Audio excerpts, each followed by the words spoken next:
Good afternoon and welcome, everybody. This would be the Jeff Cameron Show right here on 97 ESPN Radio. Thanks for joining, and I hope you had a great weekend. Hope this Monday finds you doing all right. That you're not bummed. That you're looking forward to the rest of the week. I'm Jeff. That's Tom. We're online, ESPNTallahassee.com. That's where you go to listen live via the streaming free. Always don't miss anything, but if you do, remember this. We'll post all 3 hours on iTunes and in our own audio vault, and we'll do so with limited commercial interruption for you when you go back to listen to it.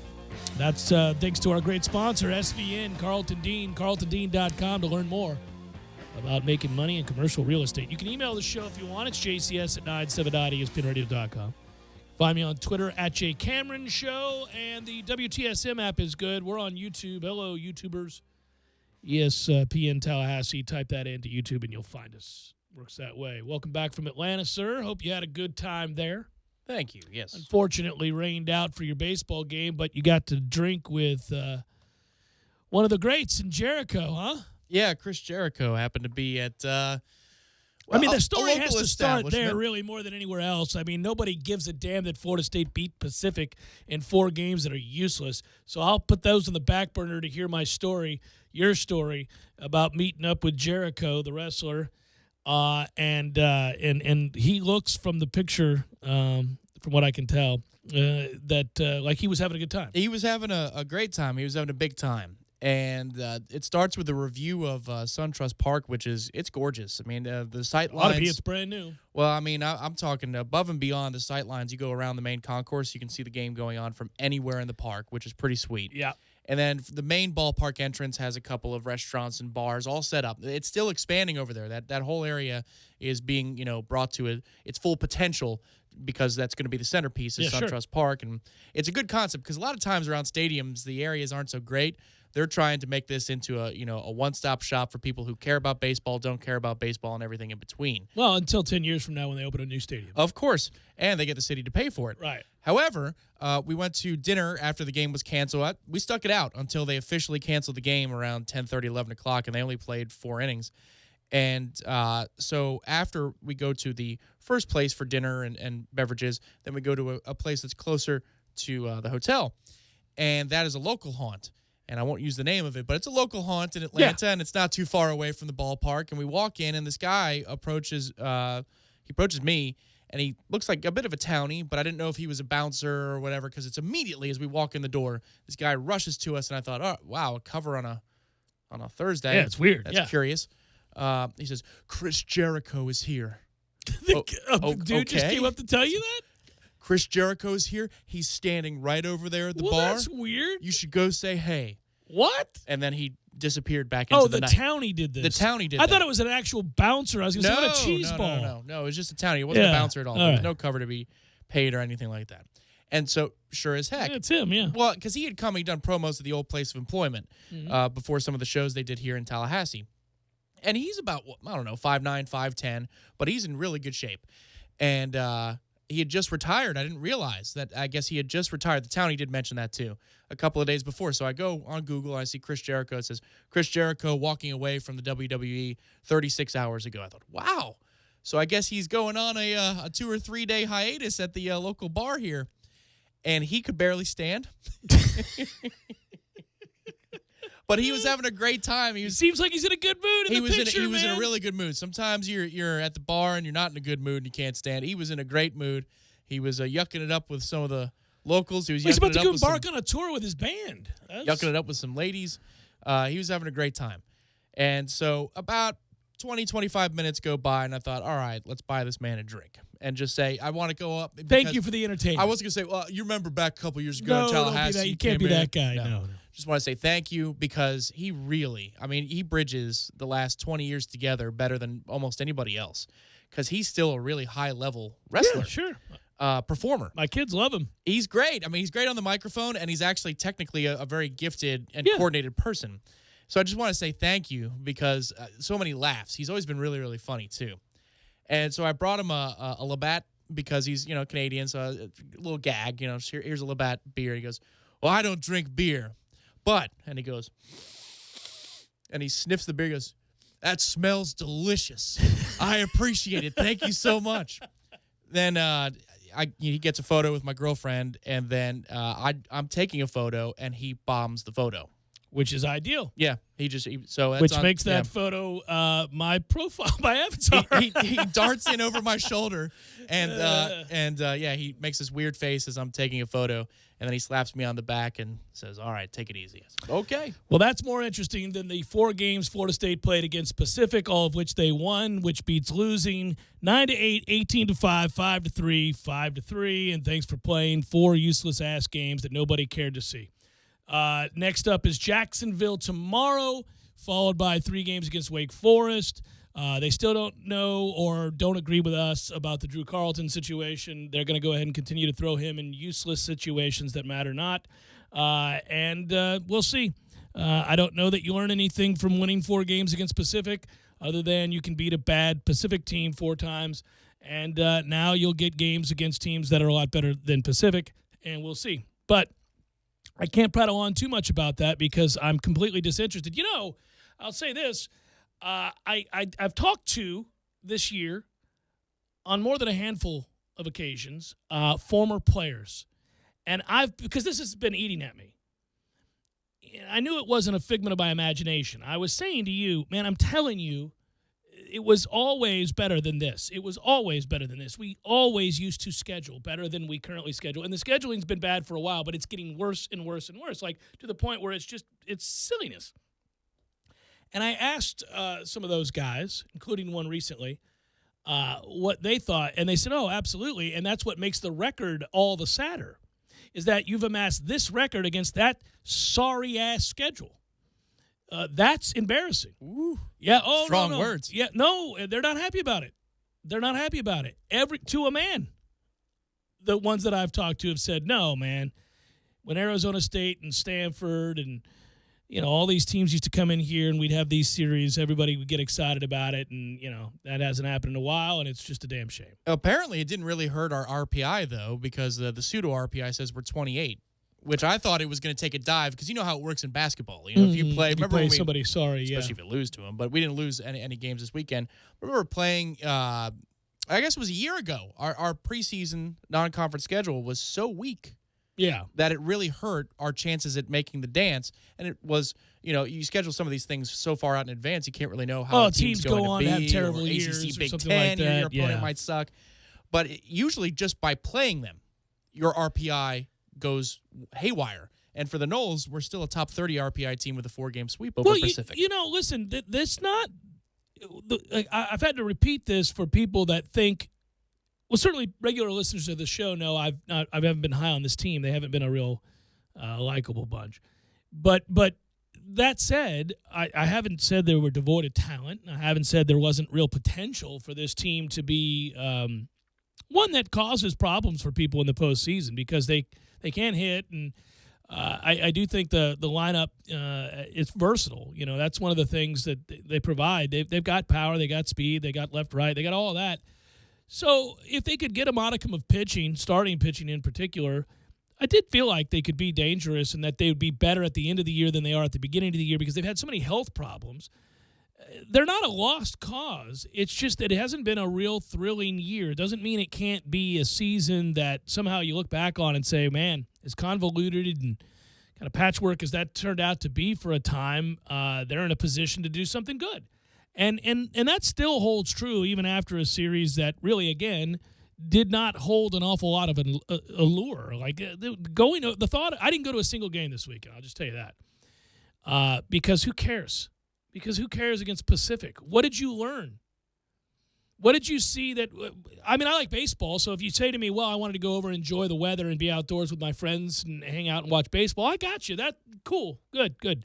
I had 2 little kids. We just didn't – this weekend they were going to birthday parties, and we went out of town for a day, so there were just reasons that I couldn't. But other than that, though, there really isn't – there's nothing to that. There's nothing to that series. And – beating them in the way that you did, it's embarrassing the 9-8 game on Friday. So that happened. But, at least you won it. Again, like I said, it beats losing. 18-5, okay, well, you're playing Pacific. Again.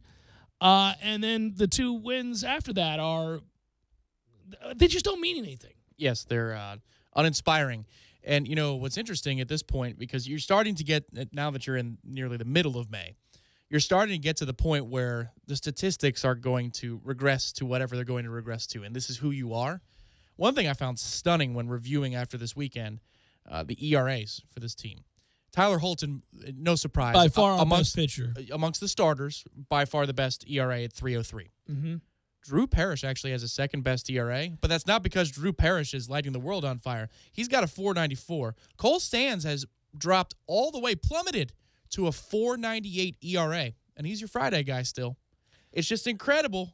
I know, they're clearly not going to make this move with Carlton to the weekend rotation. But your Friday guy has a 4.98. Your best pitcher has a 3.03. And most years when you have a true ace, that ERA is in the low twos, high ones, and that's who you're going to be going against as we're going to try and prove ourselves as a team that's worthy of more than our record might suggest. Give me the ERAs again. Okay, for Holton, it's a 3.03. Mm-hmm. Parrish has a 4.94. Mm-hmm. Sands has a 4.98. All right, so I'll do you one better. In ACC games in which you're playing teams that can actually beat you, Tyler Holton is 4.02, Drew Parrish is a 5, and Sands is a 5.18. So playing teams with a pulse, it's even worse than you just threw out there. It's frustrating. I don't know that you can't expect. I'll just say this: you're not going to expect to go in and really beat up on anybody with your pitching. You're not going to dominate anybody with your pitching. You're going to have to beat people pretty consistently with the bat. Sure, and the Carlton question, right? Okay, so total stats without ACC only stats. So this is the whole season. He's got a 177, and ACC play only a 176. And I get it. His role is different. He's going to be pitching fewer innings. I totally understand that.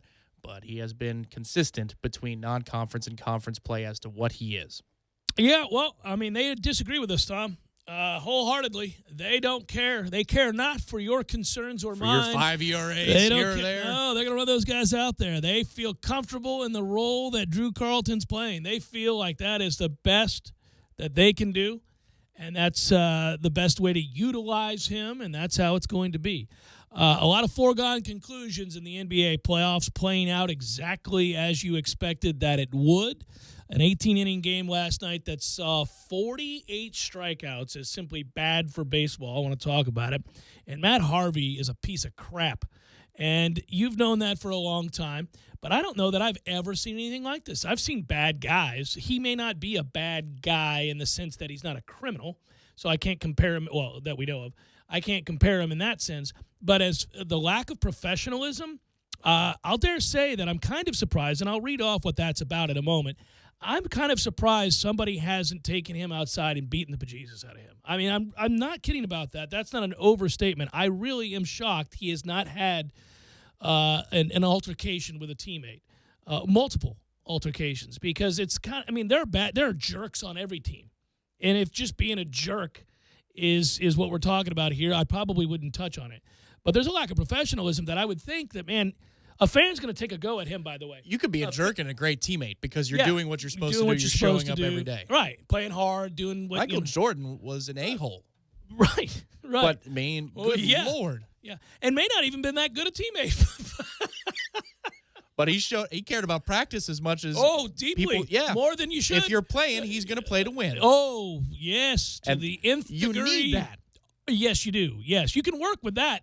This you can't. I'm serious. One of your fans in New York is going to have a go at this guy. I'm surprised that hadn't happened either. Surprised I hadn't flown up there and done it myself. Jeff Cameron Show, 97.9 ESPN Radio.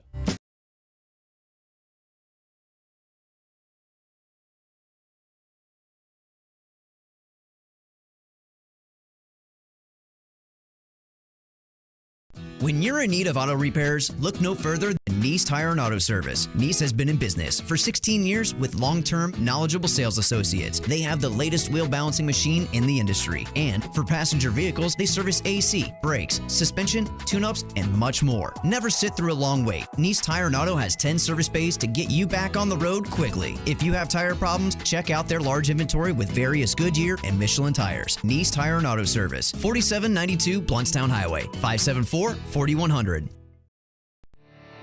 You can tell a lot about a tractor by its warranty. That's why Mahindra makes the toughest tractors on earth. With steel, not plastic. Backed by the industry's best limited powertrain warranty, period. Not 5 years, not 6 years, but a full 7 years on select models. No wonder the other guys are green with envy. No money down, 0% interest, and no payments until July. Available at TNT Supercenter. I'm talking tough, like a state of mind. Tough, like a soldier on the front line. Tough when it gets rough, like my Ford truck, always enough. I'm talking tough. Franklin Spring Creek Ford, the place to find your next truck in southern Georgia. I'm talking tough. Hey y'all, we're Chris and Preston from Low Cash. Head to Franklin Spring Creek Ford and see them about all of your vehicle needs. In small business funding. Your business may already be pre-approved to receive up to $250,000. We've sent out millions of pre-approval letters. We see the economy growing, and our underwriters believe now is the time to invest in your business so you can grow faster and make more money. And we're prepared to give you up to $250,000 to do it. Your funds can be available in 5 days. There are no application fees, no annual fees, just quick access to up to $250,000. If your business did not receive your approval letter to get up to $250,000, call Main Street Business Loans Approval Desk now.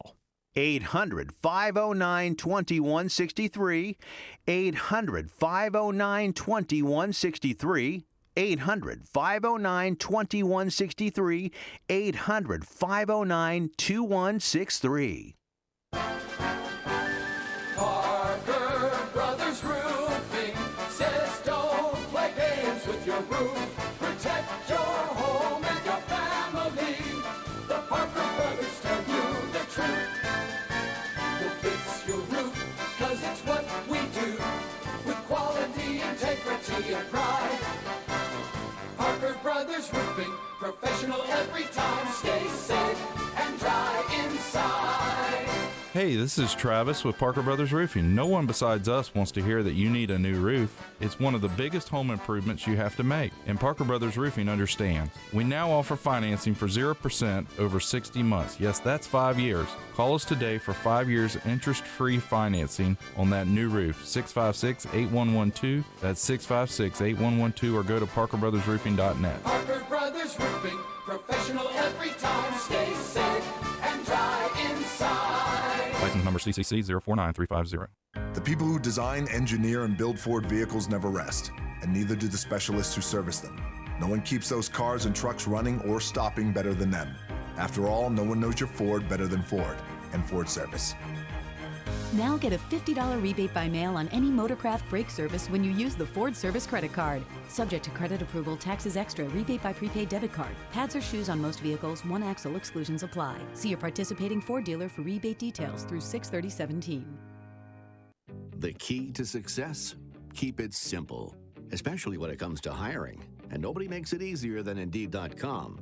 Post a job in minutes. Set up screener questions. Manage your candidates from one dashboard. According to an independent study, 5 times more hires are made through Indeed than any other job site.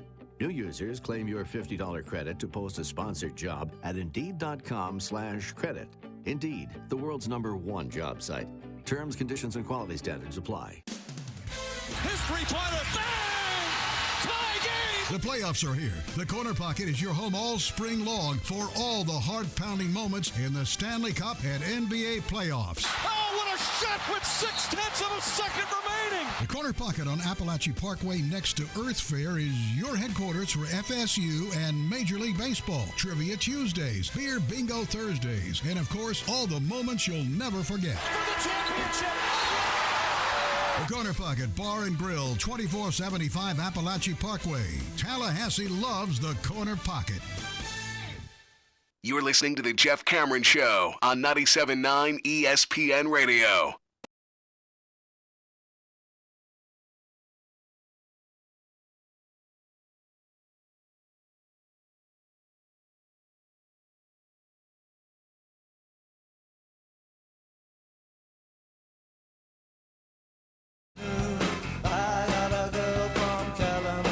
Jeff Cameron Show, 97.9 ESPN Radio. Happy Monday.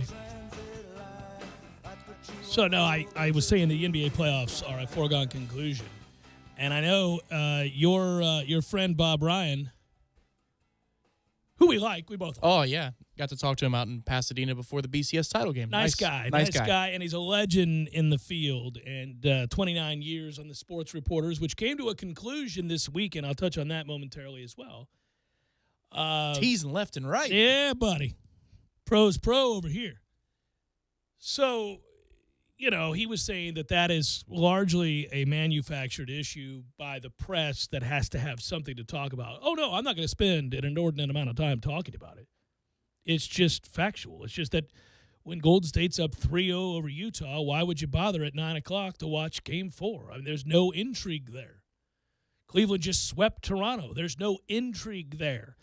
The winner of the Boston-Washington series, in which there may be some intrigue just because those two teams have bad blood and you might get to see a fight, really are going to be slaughtered when they face Cleveland, and you already know this, and I know this. And as a fan of no one team, if I want to be enticed to watch the NBA playoffs, beyond the fact that I just like basketball, and I do, I certainly would like to see a greater measure of competitive balance, competition, whatever. I mean, it's not that it's incumbent upon the league to enforce this and make it happen. You can't, but it would be desirable, because right now you're wasting your time if you're watching those other series when you know and I know Golden State's going to the finals and Cleveland is going to the finals, and that will be a great finals yet again.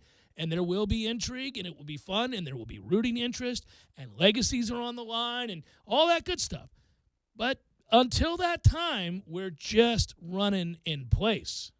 Preseason camps, preseason games, regular season games, all-star break, postseason round 1, round 2, and round 3. And you're telling me that we've likely called it yet again, that for 3 years we're really looking for about 6 weeks worth of compelling basketball? Yeah, and over the course of 3 calendar years in the sport, you're getting 6 good weeks of basketball? When there were wars in the late 80s, early 90s, I do this all the time, but there's a reason for it. All right, so the Los Angeles Lakers in the 80s out west and the Boston Celtics in the east largely dominated the sport, and their teams, legendary figures in that decade and beyond. But there was real intrigue. One year, the Lakers lost to Ralph Sampson, and Hakeem Olajuwon and the Twin Towers moved on, and so the Lakers were dethroned for a year. That was in 86. The Celtics win that title in 6. There's a huge fight between Jerry Sichting and Ralph Sampson. It's great. Anyhow, and there were some fierce battles along the way and series where teams were trying to get over the hump. You always had Detroit trying to get past Boston, and then later on Chicago trying to get past Detroit.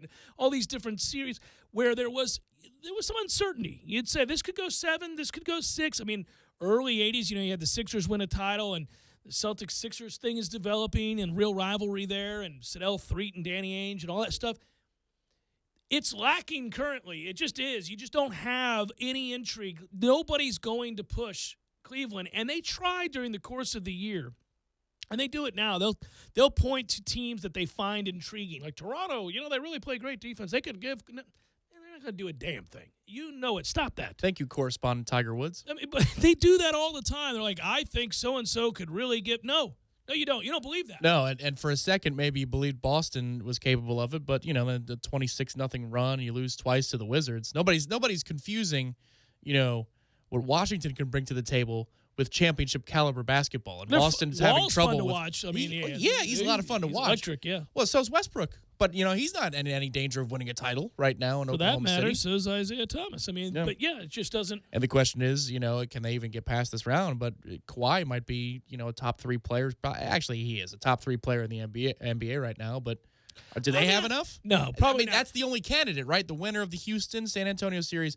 is the only candidate. Maybe, right? Yeah. To be that spoiler of the finals that Hall we've of Fame assumed. coach, top 5 talent, so maybe they get a game or 2.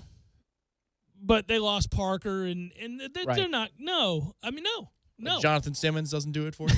I just think, and it's bad for the league, and it's bad for an entity like ESPN. that paid way too much for the rights to the NBA. And they have to, and they try all the time. And I would too. I don't blame them for this. If I spent $1 gazillion on the NBA and I felt like it was our end to millennial generation and, reaching out to them, that it's a sport they like, and I could create soap opera-like themes and narratives, and I could try to create drama by having two talking heads scream at each other every day about a player's worth and falsify some sort of relevance to games.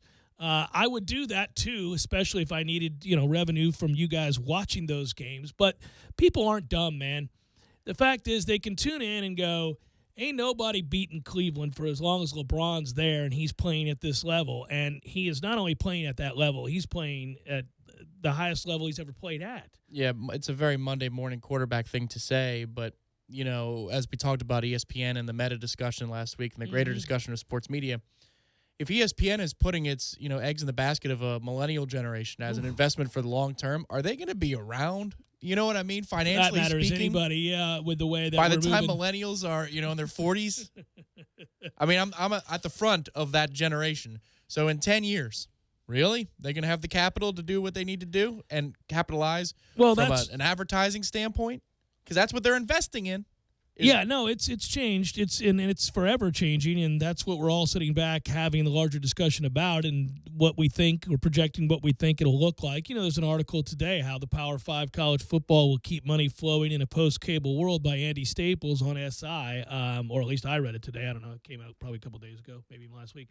But the point is, these kinds of articles are being written across the board on all the outlets that cover sports for good reason, because I don't think anybody really has a definitive answer as to what that's going to look like and how that's going to play out. And it's not just ESPN, obviously, but ESPN is the big dog, so that's the one we focus on, and rightfully so. They're also the ones making all the cuts currently. So I get that, and we wonder how that impacts, their careers and the different entities, the different, properties, whether it's the NBA or the NFL or what that's going to look like and how that's going to be covered. Certainly not going to be a lot of deep dives.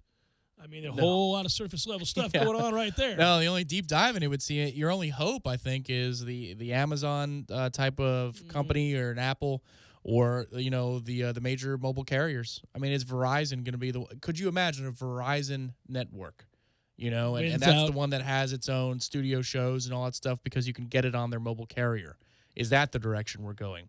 I don't know, but it just seems to me like the canned 30-second or 60-second spot of yesteryear that's going to air in the fourth quarter of Game 2 of the NBA Finals ain't going to be much worth much in about, say, 5 to 10 years. So I tried.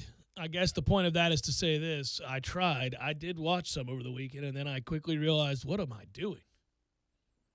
And then I thought, well, that's a terrible attitude to have for a sports talk radio host. But I don't think it's better than faking it for your open, like some do, maybe around 1 o'clock today. Yeah, I think that's the problem you have. I do find that there's intrigue if you're discussing the rooting interests for people and why and how that narrative has shifted. That's fine. I mean, I don't know that. I guess we're at the time of the year where that has to maybe carry the day. I guess every local host has to decide how much of that you can engage in. I mean, I do find it intriguing that most of the country will root for LeBron James when they get to the finals against Golden State, and how that narrative has shifted because the idea of KD joining Golden State just ruined it for everybody, and they thought, well, this is ridiculous. I can't root for a super team. I'll root for LeBron to win another one, which a few years ago, nobody was rooting for LeBron to win. He was wearing the black hat. Oh, that's fine. That's an interesting discussion. It's not a 3-hour discussion. No. And it's not enough to carry you for your NBA coverage throughout the course of a year. No, but it's the one that they're pushing right now today. Well, I have to. I had a chance to listen what are they going to do? all day long as I was. Well, you're driving back, but how could they not? What are they going to do? Sure. You're going to cite the games that were played over the weekend? No, and I rip the 1 o'clock, but actually Russillo in his open did say sometimes things are just bad. Like, you can't fix them because LeBron exists. And that's true. That's what I was saying. Because saying that dude is here. And yes, I understand that's what you're saying. But yeah. But usually the national narrative, and the problem is then they go into 10 minutes of really in-the-weeds discussion about the NBA playoffs, and it's like, well, okay. So what choice do you make? Do you really want to talk about what Isaiah Thomas could be in 5 to 10 years? I mean, you want to do that? You want to talk about what John Wall – because what it devolves into is, okay, what big team, what super team are they going to form? And who has the money to make those things happen down the line? But even that discussion is growing tired because it's been done for the last 10, 12 years, especially with Boston starting, the big three party. And then after that, you have franchise after franchise trying to clear out space for 2 or 3 max level contracts. If LeBron wins it this year, is that number 5 or 4? 4, I think. Yeah. Will that be his 4th? 2 Miami, 1 Cleveland. That's correct. They only got 2 down in Miami, yeah. So that would be not 3, not 4. Not 4. Not 5. Not 5. No. 2. Yeah, just the 2. Precisely 2. Yeah. But they do have the one in Cleveland, which trumps the 2 in Miami, oddly enough, at least on his resume. And what I think is interesting is that if he gets another one, having done what he did by going back to Cleveland and the way that shifted the way, how folks viewed him, it'll get really interesting. The symmetry, of LeBron facing basically LeBron from 5 years ago. Not that KD is as good as LeBron James, but, similar decision. And then the talking points of Miami. And it felt like in those moments, because everything is immediate, but it also sounds permanent when it's immediate. You got to have the fastest reaction, but it has to be definitive. Like, LeBron can never come back from this. LeBron will never be forgiven. About the decision? Sure, in the post-decision world. And even into year 2 or year 3 in Miami when, remember the narrative when they finally won the title? Well, LeBron figured it out that he needs to play with such joy. And that's when everything changed from a PR standpoint. Lord, man. To say, because now you're hearing about KD. People aren't going to respect KD. No. If he wins a title or 2 in Golden State and he goes back to OKC or goes play with a different franchise. He ain't going back to OKC. But I will say this. They said that about LeBron in the beginning. You had the owner calling him out in a but the owner letter. is a loser, and he made a fool of himself. He did. And everybody, even those that were mad at LeBron, thought that the owner looked childish in that situation. The only thing I'll say, what I do like, and maybe it's very old school, and that's why I like it to some extent. I find that I am that way, obviously, as I get older. But a lot of people look at what Kevin Durant did as bitch made, and I agree with them. So when what LeBron did was a PR nightmare, and I think I phrased that as peeing in the face of the fans of Cleveland at the time of the decision. Sure, it's a PR nightmare, but it was understandable that there was nothing around him. Yeah, but they had a lot of money in Cleveland. But if you recall, you can't get anybody to go to Cleveland. It was like he couldn't get anybody to go to Cleveland. And so he was like, you know what? I'm out. The point is, it was a bad decision. He was ripped for it, rightfully. I think they're very similar decisions. Oh, OKC is up 3-1. The series is over. If you man up and do what you're supposed to do and you choked and walk, they're not the same thing. That's crazy. But if LeBron stays in Cleveland and they get some sort of mediocre piece, you know what I mean? Like a tier 2 player. Oh, I'm not saying he should have done it. Then the balance of power in the East is at worst even. I'm not saying he should have done it, but they're not the same. That was a choke job. He also went walk. back to Cleveland with Kyrie and Kevin Love. It's not like he went back there to slum it. No. That worked out nicely for him. I don't think he goes back to Cleveland if they're in a situation. I'm not trying to pull LeBron up here. I'm just saying the two situations aren't quite the same. He was a one-man wrecking crew that took Cleveland to the finals, and they had no hope because he had nothing around him, and he said, screw this. KD, he's got the most athletic human being to ever play the game alongside him. They're up 3-1, and they choked. Screw him, man. That's why people wipe their hands of him in that situation. But I'm just saying that LeBron shouldn't be deified, and nor should he be seen as benevolent for going back to Cleveland because he's going back to a very, very it's a nice potential-laden situation. Oh, it's a nice situation. He's what makes, of course, that team dominant. But, yes, it's a nice situation. But they had all the pieces and the room, the cap room that they needed, and he had an understanding that I'm going to play GM But they hadn't won a title like Golden State had, and that's nuts. But after LeBron choked that first finals against Dallas, it was screw him too. Well, right, because he sat in a corner and refused to shoot. It was bizarre. It's still the weirdest moment of his career. We're always going to look back at that moment. This is just a weird discussion, a talking point about all-time greats and their highlights and their lowlights. And the LeBron lowlight is really weird. I mean, that is the strangest behavior from a superstar player that had already shown the ability to take over games, including scoring 20-something points in a row against Detroit on the road to take a series with no help. I mean, that team was a bunch of bums. How you go from that after having always been the alpha male, the dominant figure on the floor from high school all the way through, I don't know what was going on. I don't know if we'll ever know what was going on. That is bizarre. No great player in the history of the game that has ever been considered one of the top 10 players of all time has ever done that. Has ever done Now something. they have. Right. That's why that's weird. That's why that's But weird. what I'm saying is at that moment, it was considered bitch made what he did in that final. That he cowered in the he corner. shrunk in the moment. He certainly shrunk in the moment. I'm off him for life. And then all of a sudden, he turns the tide and now, again, like everybody's talking about today, but it is true, even if 100 people say it. If that finals is Golden State Cleveland, he's the good guy. Last year he was the good guy. The year before he was the good guy because he almost won that series by himself. They should have been up 3-0, and all of his teammates are falling left and right. I think the other thing about that is that with LeBron James, I do think it's incredibly admirable that a guy who basically grew up without a dad, whose mom was a bit of a wreck in his youth, certainly we can phrase it that way, and had every expectation hung upon him known to mankind, right? Every camera, all the time, high school on, a legion of hangers on, all of that. Millions of dollars thrown your way with very little guidance, and you never get in trouble, and your worst misstep is not a law situation, but a PR blunder where you got some bad advice, made a poor decision at a young age, and there's backlash for it, understandably, but within context, it's not a law. It's not, he didn't do something criminal. It's just that he made a PR blunder. I still continue to admire that, obviously coupled with the greatness of the game and what he's been able to do as a player. So I think we look at that and say, boy, that was a mistake, and you really kind of paid for it. The thing about Dallas in the series was just a really curious. We don't know the answer to that. The KD thing, from a competitive standpoint, he had a measure of respect that was lost by people who've ever competed, right? Because he was on a team that could beat Golden State. They had him beat. And to make that decision seemed odd to very competitive people.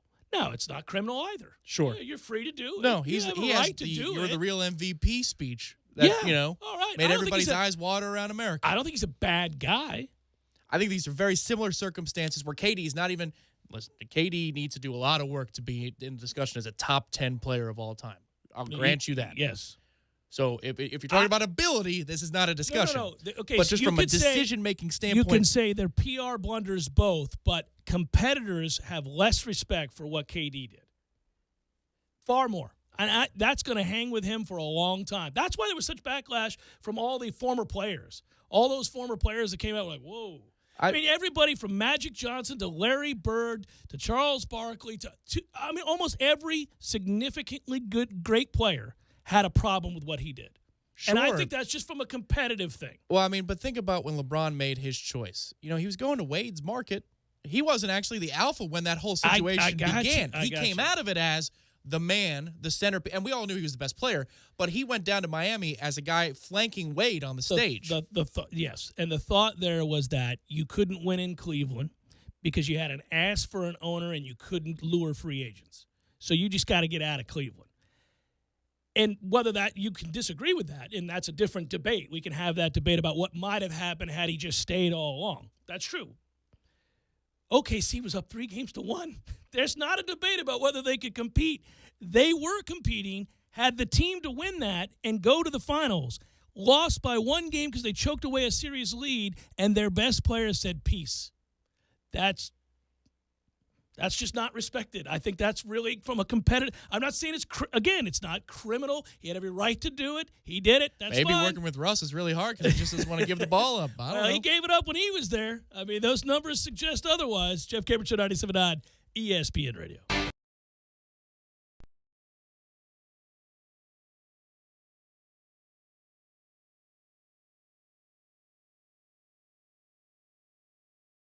When you're in need of auto repairs, look no further than Nice Tire and Auto Service. Nice has been in business for 16 years with long-term, knowledgeable sales associates. They have the latest wheel balancing machine in the industry. And for passenger vehicles, they service AC, brakes, suspension, tune-ups, and much more. Never sit through a long wait. Nice Tire and Auto has 10 service bays to get you back on the road quickly. If you have tire problems, check out their large inventory with various Goodyear and Michelin tires. Nice Tire and Auto Service, 4792 Bluntstown Highway, 574-4100. You put your mower through a lot. All that back and forth can add up to thousands of miles. That's like mowing cross country. Gravely commercial mowers are built for all-day performance, helping you get the job done mile after mile. Gravely, built to mow the distance. Get your Gravely motor only at TNT Supercenter, your one-stop shop for work or play. 14585 Highway 19 South, Thomasville, Georgia. TNTSupercenter.com. I'm talking tough, like a state of mind. Tough, like a soldier on the front line. Tough when it gets rough, like my Ford truck, always enough. I'm talking tough. Franklin Spring Creek Ford, the place to find your next truck in southern Georgia. Hey y'all, we're Chris and Preston from Low Cash. Head to Franklin Spring Creek Ford and see them about all of your vehicle needs. The people who design, engineer, and build Ford vehicles never rest, and neither do the specialists who service them. No one keeps those cars and trucks running or stopping better than them. After all, no one knows your Ford better than Ford and Ford Service. Now get a $50 rebate by mail on any Motorcraft brake service when you use the Ford Service credit card. Subject to credit approval, taxes extra, rebate by prepaid debit card. Pads or shoes on most vehicles, one axle exclusions apply. See your participating Ford dealer for rebate details through 6/30/17. The key to success? Keep it simple, especially when it comes to hiring. And nobody makes it easier than Indeed.com. Post a job in minutes. Set up screener questions. Manage your candidates from one dashboard. According to an independent study, 5 times more hires are made through Indeed than any other job site.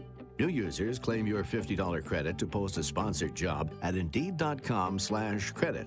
Indeed, the world's #1 job site. Terms, conditions, and quality standards apply. We lead busy lives. That's why Superlube offers quick and convenient service with no appointment necessary at any of our 19 area locations. And remember, Superlube offers a free top-off service between oil changes, checking and topping off fluids, and tire pressure. But did you know that right now when you buy one wiper blade, you get one free, just in time for Tallahassee's rainy season? Superlube it every 3 months or 3,000 miles. How I love to Superlube my car. Yes, sir. Dish TV is better than cable TV. Why? Because you can save 45% on packages compared to your high-priced cable bill. Wow. Take those giant scissors out and cut the cable and save with Dish TV. Plus, you get a free DVR upgrade to record your favorite shows and free installation. And with Dish Anywhere, you can watch TV for free on your mobile device. Act fast. You can save hundreds of dollars. Does your cable company do that for you? I don't think so. Get all the best TV programming at your fingertips at a fraction of the price of cable TV. So say adios, arrivederci, goodbye to the high cable bill and save up to 45% on Dish TV packages today. These are limited time offers and can change at any time. Call fast. 800-344-2066. 800-344-2066. 800-344-2066. That's 800-344-2066. TNT Supercenter is your official dealer for Mahindra tractors. They have the Mahindra 4540 utility tractor for only $11,995. It has a 3-point lift capacity of over 3,500 pounds and Mahindra's 41 horsepower Tier 4 compliant eco-friendly diesel engine with MCRD technology. MCRD stands for Mahindra's Common Rail Diesel Technology, allowing a Mahindra tractor to pass strict emission standards without the use of a diesel particulate filter. Bottom line to you, less maintenance, less downtime, and less cost. TNT and the Mahindra 4540 tractor, making the competition green with envy. Dude, are we on TV? Yeah, they got the cameras in here now. They tell me it's not going to affect the way we do the broadcast. I haven't noticed it so far. Tom and I just talk and everything's all right. But is it going to make me gain 10 pounds? They say you gain 10 pounds on TV. No, that's the food. Gordo's, bringing the flavor and flair of Cuban food to Tallahassee since 1996. The Furniture Bank of Tallahassee, a division of ECHO, is the only local program that collects and distributes gently used furniture free of charge to Leon County residents in need. Our free furniture bank donates to eligible clients such as families recovering from fire or disaster, formerly homeless clients moving into their own homes, and veterans in a rehousing program. In 2016, we helped 138 families, including 33 vets, rebuild their lives. For more information or to have your furniture picked up, call 224-ECHO. Call 224-ECHO. Live from the Dale Earnhardt Jr. Buick GMC Cadillac Studios in the capital city of Tallahassee, this is the Jeff Cameron Show on 97.9 ESPN Radio. Man Cave Monday, brought to you by Experamac of Tallahassee. Experamac, Tallahassee's trusted tech source for Apple. Stopping at 346 South Magnolia Drive or call at 765-2012 today.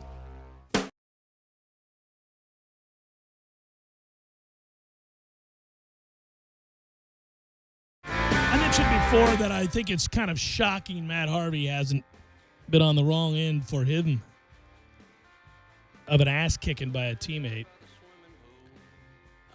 He's been suspended by the Mets for 3 days without pay for violation of team rules.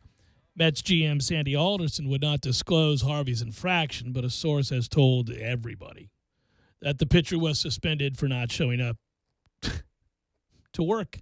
Why? He didn't show up on Saturday. His absence was first reported by Fox Sports. And the Mets then had to scramble and go get some kid named Adam Wilk from AAA to replace Harvey and go out there and get his ass lit up after traveling across the country. I'm fairly familiar with this particular franchise's farm system. Adam Wilk was not on my radar. Well, Adam Wilk gets called up, has to replace Harvey in an emergency start. He gets crushed. He gives up 6 runs and 8 hits in just over 3 innings because he never had a chance.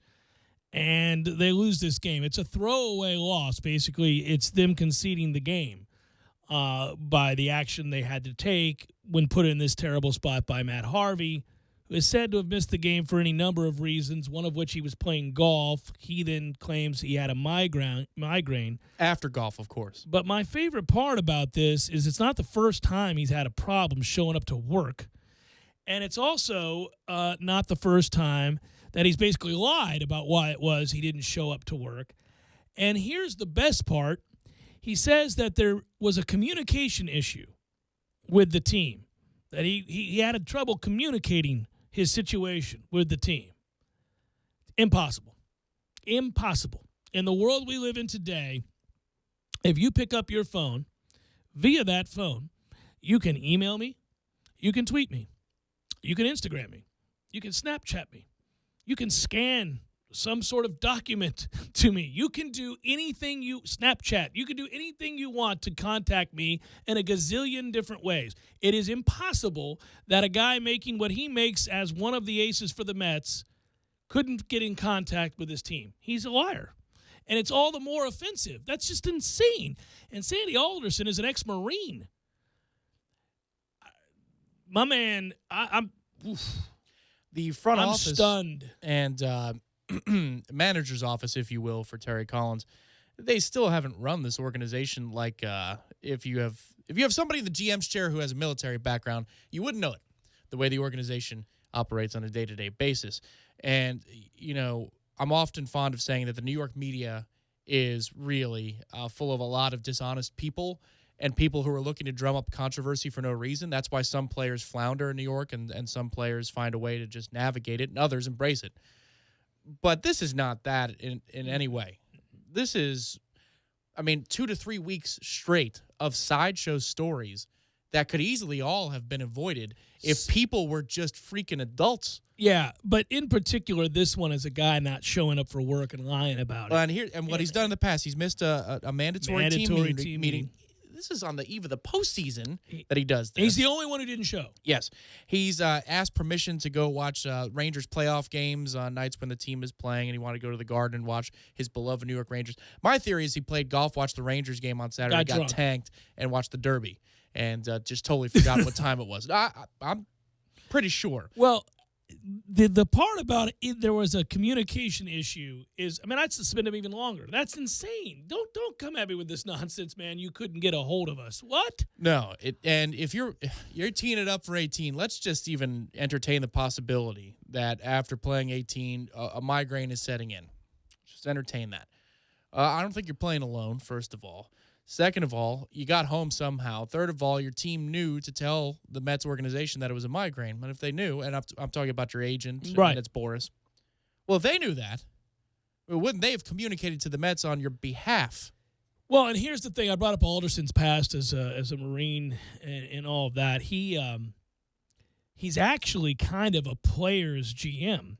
He was in Oakland all those years ago with the Bash Brothers. I mean, this is a guy that will allow for personal expression. This is a guy that will let guys be guys and do their thing, but you have to adhere to certain rules. You listen to the players. Listen to their quotes. Jay Bruce, you talk about a guy trying to dance, but he tells you everything in this. I don't know if I'd use the word frustrating, Bruce said. Obviously, there are team policies, and when they're not followed, action has to be taken. I don't know any of the details. I don't really want to talk about it. I just know that Matt's not here today, and he's going to have to miss a few days. And you're doing the best you can with an awful situation. But he's telling you, I mean, even Jose Reyes, when they caught him by his locker. You got to show up. I mean, you got to come to work. Thanks, Jose. Yeah, you got to come to work, even when you have a fake side family. I'm sure your first family said, yeah, you got to show up. You got to show up. But Jose says, yeah, I understand that. But, But I never missed work. Yeah, at baseball, the clubhouse. I show up here. to work. Was I always here? Huh? Collins says about it, in order to be able to control things, you got to make tough decisions. This isn't man, poor Terry's up there having to wear it, but Terry's got to wear it because he needs him. He needs the best version or something close to the best version of Harvey if this Mets franchise for the next couple of years is going to go where it wants to go. He's got to be a big piece of the puzzle, especially with Syndergaard going down. So you're in an unenviable position where Harvey's not exactly on the trade market right now, and what would you get for him? You'd have to tell people that we're in an untenable situation, and when you get that pitcher in a brand-new environment, he's going to return to form because the stuff is there. The stuff is there. But here's the most troubling thing. You know it just like I do. You'll hint things about Florida State sports behind the scenes. Yeah. Remember the Louisville game? I guess I missed the memo. But you talked about something doesn't feel right. Something is weird on the Thursday or Friday before the Louisville game. There was something off that week, and I talked about it. I felt the opposite.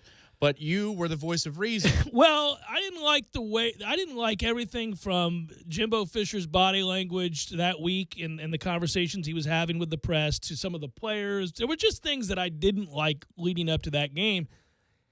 Sometimes you get it right, sometimes you get it wrong. We've all missed, we've all got it right before. But in that instance, yes, I got it right. But then there are other circumstances where you have things that you have been asked not to say on the airwaves, but you can contextualize and perhaps offer a veiled warning of sorts or, a hint. When Buster Olney and Ken Rosenthal are writing articles that talk about, now, rumors suggest, he doesn't have the greatest work ethic and he's not the most prepared player. That's code for he sucks at preparing. Lazy. He doesn't care. He cares more about being the superstar in New York in terms of personality than he does about preparing to be a good pitcher. Well, this is where we get back to the original part of what I was saying. National writers don't do that either. They don't, because you need access. But I'll tell you, and if you burn players to that extent and you insinuate that they're lazy or dumb or a cheat or any of those things, you'll not be able to get access to those players again. Hell, you won't get access to that clubhouse again. And if it's a clubhouse in New York, it's a little bit different than it is in, say, Arizona. You need access in New York. Here's why that's big, just for people, who casually observe the breaking news and free agency and the offseason. Ken Rosenthal breaks stuff all the time. And Scott Boras is one of the most premier and tied-in agents across a couple of sports, but certainly in the game of baseball. Sure. It's Rock Nation, it's Scott Boras. And Boras has the big-name clients. Well, Ken, I'm sure, has broken a story or two thanks to Scott Boras and Scott Boras' office tipping him off. This doesn't do him any favors in terms of his relationship with Scott Boras. So to me, that tells me that even Boras knows and has told Ken Rosenthal, I can't do anything with this guy. Well, this guy, that's indefensible. Go ahead, Ken. Go ahead. If you get back bridges won't be burned. If you just get back to the fact that if you're a teammate of this guy, and this is where we talk about you can have all kinds of problems in your personal life. A lot of sports figures do, entertainment figures do. I mean, people at your job, my job, may be going through weird situations or situations that cause an eyebrow to be raised. But if you're a professional and you're considerate of your employees, your coworkers, you show up and you do the job the best you can, and you show up on time, and you give it your go, and then you go home, and you just deal with whatever all that other stuff is, and it's respected, and it's understood. But if you don't show up for work, just don't show up. No communication whatsoever, and it's not the first time. And you miss a start, and they're counting on you. You've now just flicked the middle finger to everybody in the clubhouse. You know, it's dawning on me as you're talking about this that you're staying in the very basic, and I'm talking about it in the weeds. But that's because I've dealt with this for 3 years. Yeah. I know who this cat is. Oh, without question. This doesn't surprise me. That when I heard yesterday that he was scratched, or he was suspended Saturday night and he was scratched officially yesterday, and he was suspended 3 days, I knew. That's not a surprise to me. There are guys that it would stun me if they were scratched and suspended for a violation of team policies, team rules. Matt Harvey is at the bottom of the list. No, everybody there surprise. knows that. I'm just surprised that, again, if I'm any of those teammates, if I'm Yoenis Cespedes, if I'm Lucas Duda, I don't care, anybody. And I go to work every day, and I give my best, and I want to win. And I care deeply about winning the division, going to the playoffs, going to the World Series, cashing in the opportunity at hand with the team that I have. And you're not going to show up for work on a day that you're scheduled to pitch. We're going to have a problem. I just wonder, physically, we're going to end up having a problem. What does DeGrom think about all this kind of stuff? Because you got Steven Matz, who's afraid to throw a pitch. Okay, he's afraid, even though the doctors have cleared him and there's nothing wrong. Well, but your doctors are another problem. So, and if I got elbow issues, understood, which is what he but has, second opinion's everything. It's just he doesn't want to turn getting it opinions loose. from all over the world before I trust the Mets. You got Thor, who says, I don't want an MRI. No, I can't raise my arm above my head, but I don't want an MRI. Well, that's another problem. You got Harvey, who's too busy doing NY post shoots for their magazine. He's too busy him being looking fat, at himself getting in the drunk, mirror. and golfing. All of that stuff, not showing up. And then here's DeGrom, who's a converted shortstop. He played college ball here at Stetson. Yeah. And he's just trying to make his way. And he's been big time. And all these other guys get the fanfare. Well. And he's the one that's got, the 2 ERA, and he's striking out 12 or 13 every time he goes out. Damn, man.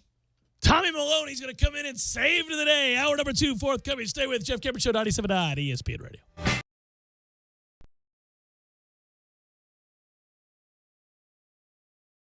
When you're in need of auto repairs, look no further than Nice Tire and Auto Service. Nice has been in business for 16 years with long-term, knowledgeable sales associates. They have the latest wheel balancing machine in the industry. And for passenger vehicles, they service AC, brakes, suspension, tune-ups, and much more. Never sit through a long wait. Nice Tire and Auto has 10 service bays to get you back on the road quickly. If you have tire problems, check out their large inventory with various Goodyear and Michelin tires. Nice Tire and Auto Service, 4792 Bluntstown Highway, 574-4100. You can tell a lot about a tractor by its warranty. That's why Mahindra makes the toughest tractors on earth. With steel, not plastic. Backed by the industry's best limited powertrain warranty, period. Not 5 years, not 6 years, but a full 7 years on select models. No wonder the other guys are green with envy. No money down, 0% interest, and no payments until July. Available at TNT Supercenter. I'm talking tough, like a state of mind. Tough, like a soldier on the front line. Tough when it gets rough, like my Ford truck. Always enough, I'm talking tough. Franklin Spring Creek Ford, the place to find your next truck in southern Georgia. I'm talking tough. Hey y'all, we're Chris and Preston from Low Cash. Head to Franklin Spring Creek Ford and see them about all of your vehicle needs. Creek Ford.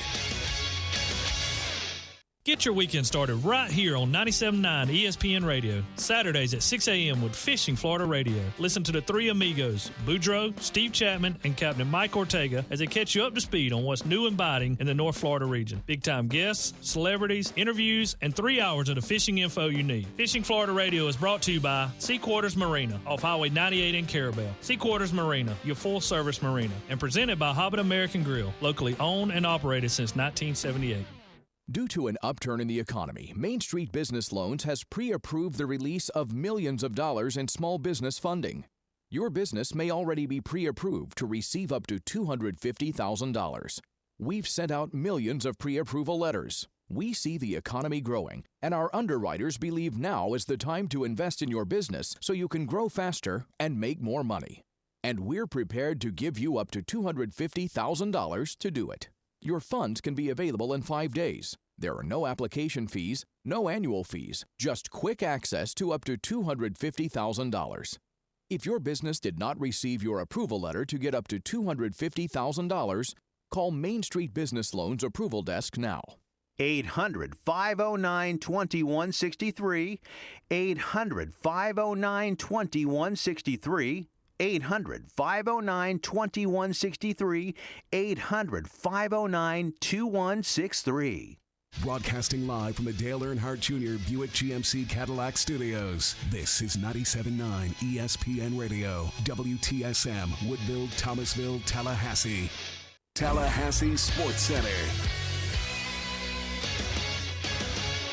I'm Lee Gordon. It was just what the doctor ordered for the Seminoles over the weekend, a 4-game sweep against Pacific, including that 5-3 win on Sunday. The Noles now 31-18 overall. It was a perfect weekend for Florida State. They'll play their final non-conference game of the season against Jacksonville Tuesday, 6 o'clock at Dick Howser Stadium. Florida State has won both games against the Dolphins so far this season. NBA last night, the Cavaliers sweep Toronto. Golden State trying to do the same tonight. They're up 3-0 against Utah. How about this story out of Washington? Former Redskins GM Scott McLaughlin says he didn't want his stuff anymore, so he's auctioning off all his Redskins gear, but he's doing it for a good cause. He's donating all the money back to the Redskins Charitable Foundation. And former Ohio State quarterback Cardale Jones took to the internet this weekend. He graduated from OSU, of course poking fun at his famous tweet saying he doesn't play school, he plays football from a couple years back. Live from the Dale Earnhardt Jr. Buick GMC Cadillac Studios in the capital city of Tallahassee, this is the Jeff Cameron Show on 97.9 ESPN Radio. Man Cave Monday, brought to you by Experamac of Tallahassee. Experamac, Tallahassee's trusted tech source for Apple. Stop in at 346 South Magnolia Drive or call at 765-2012 today.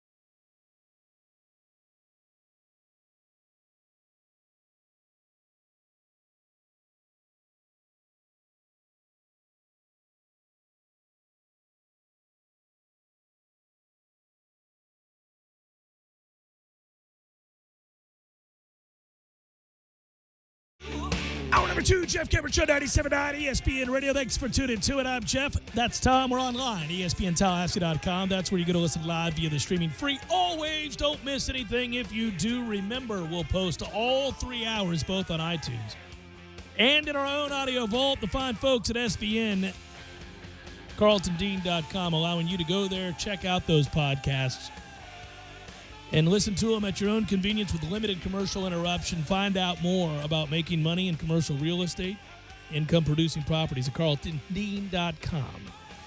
CarltonDean.com. You can say it, Jeff.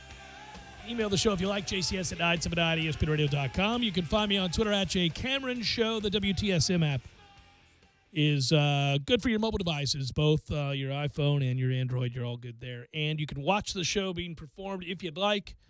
Go to YouTube, type in ESPN Tallahassee. Hey, you know, I was just listening to Lee Gordon there, and once again, I said it last hour, I'll say it this hour, and probably next. I'm not going to spend a lot of time on that baseball series against Sorry-Ass Pacific. I don't think it does anything for Florida State. At least they won the games. Would have hurt them if they had lost, but we'll now see what they do here against Jacksonville and Wake Forest, more importantly, Louisville at the end of the year. As we get geared up for the postseason, that's no longer in question. Florida State's going to make the postseason, and it seems unlikely that they'll host, although they're not completely out of that just yet. They could go on a long run here if they were to win that series against Wake Forest, maybe win that series against Louisville. I suppose there's an outside shot. But I don't know that this series did anything for you. You played a bad team, and you beat said bad team. And sometimes it was a little bit too close for comfort, but you found ways to win that. The NBA playoffs are uninteresting, and that makes it tough for us to come in here and really sink our teeth into things. It's a little early in the season for Major League Baseball, and we can't quite just dive on into the college football season. So admittedly, we're in a bit of a dilemma as we come in. I don't like to shy away from that. I've been finding ways to, knock on wood, continue to entertain you even in the bleakest of times, and we'll do so all throughout the summer. But I was thinking about it over the weekend. I was like, God, I'd like something to be compelling, like these NBA playoffs to have a little bit more intrigue, like Florida State not to be playing teams like Pacific. So then Rick and Scott Steiner came to the bar and they joined Chris Jericho. You know what was interesting this weekend, but only to a select group, a niche crowd, if you will. Golf was great.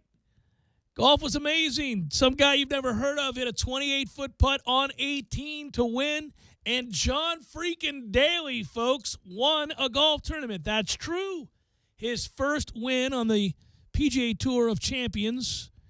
And really his first win of any kind since 2004.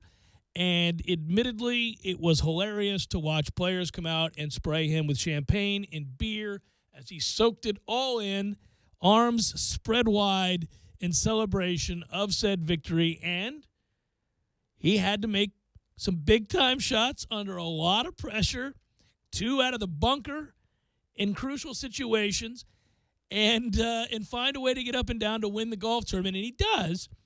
And so I won't belabor a Champions Tour victory for anybody. I don't care who it is. It's a Champions Tour. But I've thought this before, and I've never asked any of our guests that have played professional golf and or coach golf for a living. And you played high school golf, and that's as close as I'm going to get today as talking to anybody that has any kind of a resume around golf. Like maybe the asteroid belts in the solar system, but I'm in the solar system. Yeah, no, I get it. But here's what I will say. Actually, you don't even have to have played golf to make this observation. Never mind. Yeah, I'll take a step back. And you could probably never have played golf. It helps to have played golf. But even if you haven't, it seems fair to say to me that John Daly is likely more talented than the vast majority of golfers than you've ever seen play the sport, and that includes legendary figures in the game. There is no way you win 2 majors. There's no way you win 8 times on tour and you win this tournament all these years later after thoroughly abusing your body. I mean, with everything he's alleged to have done, from crack cocaine to being a known alcoholic, an admitted alcoholic, and everything in between, that dude's still good enough that on a professional level tour where there are all kinds of players that are legendary in status and are uniquely gifted in the sport and have won 15, 20, 25 times on tour. I mean, he smoked Fred Couples in this tournament. Fred doesn't suck. I mean, there are a lot of guys on this tour that are legendary in the game. And here's John Daly winning a tournament, fat as, well, he's big and still drunk and still finding ways to, every now and again, disparate as they may be, win professional golf tournaments at 13 and 14 under. You know how gifted he must be? Just the eye-hand coordination that he must have to have done all that he's done to his body, to be rotund, to have lost the weight, gained it back, changed his swing, gotten drunk, and then come back and done it again. How is it possible? Unless he's just really, really, really talented, right? I mean, is that a fair thing to say? There's no other explanation. No, absolutely. That's totally fair. When he said it, I didn't feel like it was shocking at all because it's and I couldn't even equate this to a major league pitcher. You know, like David Wells was fond of talking about what he did in his off days. No, right. No, maybe David Wells is a good example, perhaps. I mean, he pitched a perfect game not long after doing acid. Yeah. Yeah, no, he's fat, drunk, sure. Yeah, it might be. Maybe that's the right one. It's not terrible. It's not a bad analogy, sure. Well, yeah, just we've all been around those guys too. And a lot of them just couldn't have handled the moment. The thing is that John can handle the moment. It's just can he handle himself? He's not afraid ever. He's always been. But he's not afraid to throw up an 86 or an 88. Well, he's not afraid to walk off the course with the shakes. I mean, my man's got issues that are hard to fathom on a professional tour. The way you said that was funny. That's not funny that somebody has to walk off the golf course with the shakes. He did. That's a thing that happened. We saw it. Right. Listen, you lose after a while. You're not as sympathetic to a guy who's had it happen time and again. Is all I'm saying. Yeah. That's why it's a hell of a thing. It's a hell of a thing. It's a hell of a thing. I'm sorry, guys. I got the shakes. Anthony Kim, you know what's up. They're all hugging. I just think it's a weird story to talk about because I don't want to champion the guy. But in truth, you see so many. Okay, so think about the players. Those were players that were celebrating with him. It's fat equals lovable too. Always, you know? It's endearing. Yeah, Bartolo Colon, for example. Yes, who's not that great of a guy. No, not at all. Those guys, though, it's crazy. Those players who have watched him squander much of this aforementioned talent I'm describing. Maybe Bartolo Colon's the example. That dude was at one time a skinny ace of a pitcher. Dominant. Yeah. Then he blows up, and he's still Gets a good popped pitcher. for steroids. Yeah. Had some issues off the field with his personal life. Mm-hmm. Yeah, no, I know. Yeah, he's jolly. Jolly sells. But he's never been the elite player that John Daly's got 2 majors. I mean, that's people forget that. I don't know, man. That story is an interesting one, and the fact that it's still not over is what I find fascinating. Remember the John Daly documentary that the Golf Channel did, whenever that was, like 7 years ago? And you thought, okay, cautionary tale to some extent. Also, I thought it was interesting that he was still bothering to tee it up out there on the Champions Tour and in player exemptions wherever he could get them. Obviously, he shows up every year at the British because he won that, so he can show up there until he's dead. And he does. He shows up. Oh, yes, he does. And he'll throw up a 97. He doesn't care. Wave to the crowd, and he's in. And with they his, will and they embrace love him. They love him. I'm sure he's at the pubs that night. We'll get you a pint. Yes, and literally, I'm sure he takes him up on it.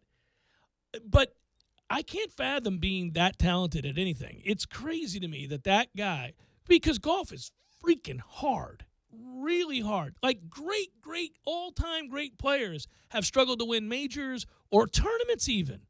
You see these guys that have made a living for 20 years on tour, and they'll win a tournament, and, you'll hear the announcers go, and for the second time in his 22-year career, Larry Smith has won on the PGA Tour. Now, this guy has been out there, presumably dead-ass sober, trying to keep it together and keep his tour card for 20-plus years and forge along and make a cut and make a living.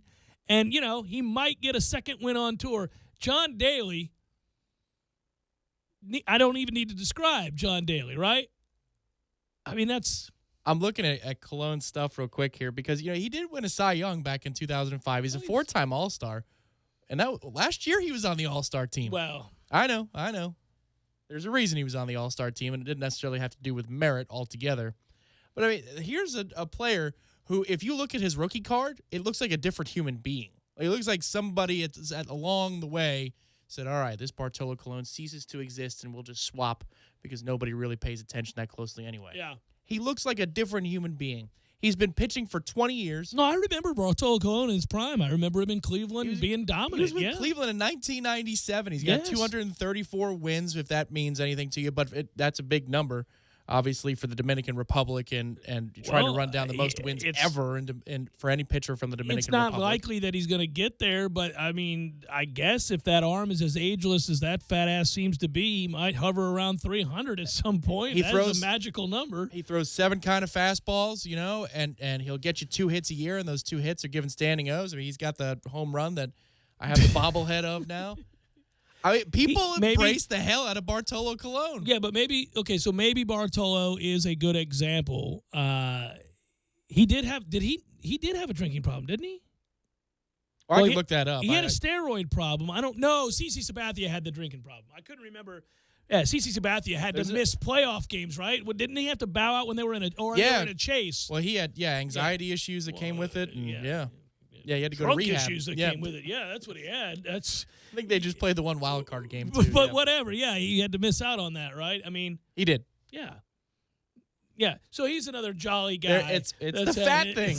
It's the fat thing. If they were skinny or if they were jacked doing that, you would call them a bad person.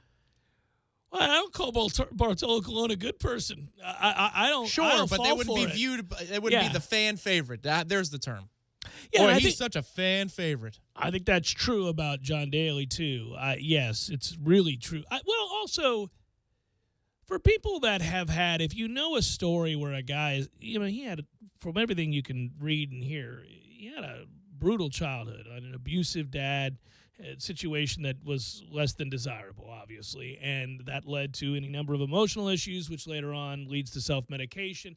And I think, to by and large, we've come a long way in the way that we view whether it be people or athletes that have addiction issues. In that we used to always assume everything was just this choice, but we now know that's not always true. So if you couple that with a guy that falls down constantly and then really beyond his own addiction issues isn't a bad guy, isn't out committing crimes, isn't doing things that, isn't abusing people. I mean, that's a big part of it too. If you only view him in the sense that he's had addiction issues, he's gone to rehab countless times, come out, fought to keep his card or get back on tour, played exemptions, and really tried to gather himself again and again. He's failed time and again as well.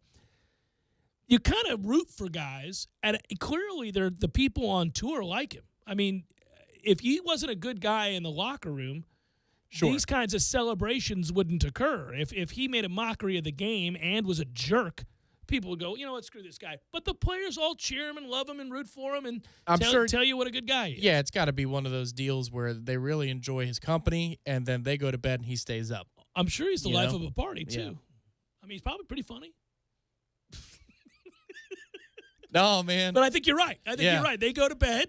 John, it's been real. We got to tee off tomorrow morning. You know, like Mike Tyson, the one time. If John Daly, you're playing in a celebrity tournament I'm with him, home. Don't get him a shot. Don't give him the Jello shot. No, that was a weird moment. Yeah, we had Jello shots with Mike. Mike doesn't need the Jello No, shots. I just remember thinking, this is not good. I'm not strong enough to say no. This is not but I good. don't want them.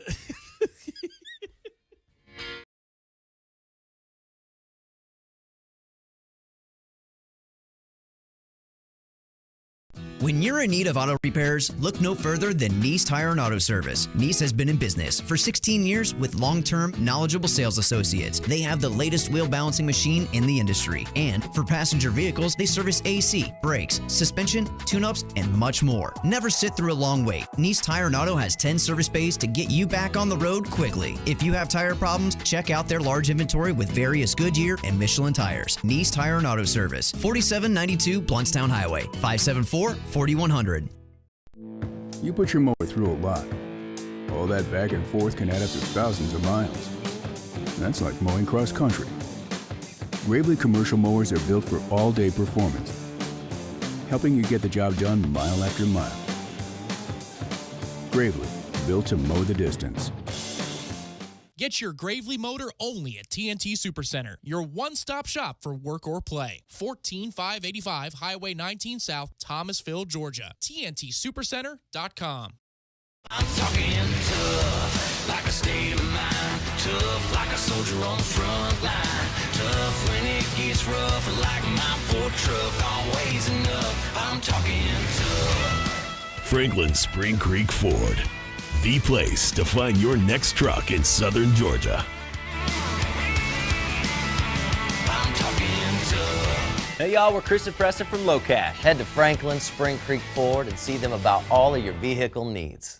The Walton battery pack for less than half price. See store for details. FlexVolt, power of corded, freedom of cordless. Cornerstone Tool and Fastener, 1110 Stuckey Ave and 3269 Crawfordville Highway. Tallahassee location open on Saturdays, 8 a.m. to noon. Miller's Tree Service, we go out on a limb for you. Hey, this is Clay with Miller's Tree Service. When you need work done in your yard, you want a professional, someone you can trust to provide high-quality service and get the job done right. We've got 3 certified arborists and 6 work crews that can meet all your tree care needs. Hire the professionals at Miller's Tree Service, where we'll go out on a limb for you. Miller's Tree Service, we go out on a limb for you. Reinvent your home. Open your eyes to new possibilities and your mind to smarter ways of doing things. You'll find them at the Home Depot, where the next generation of home improvement makes its home.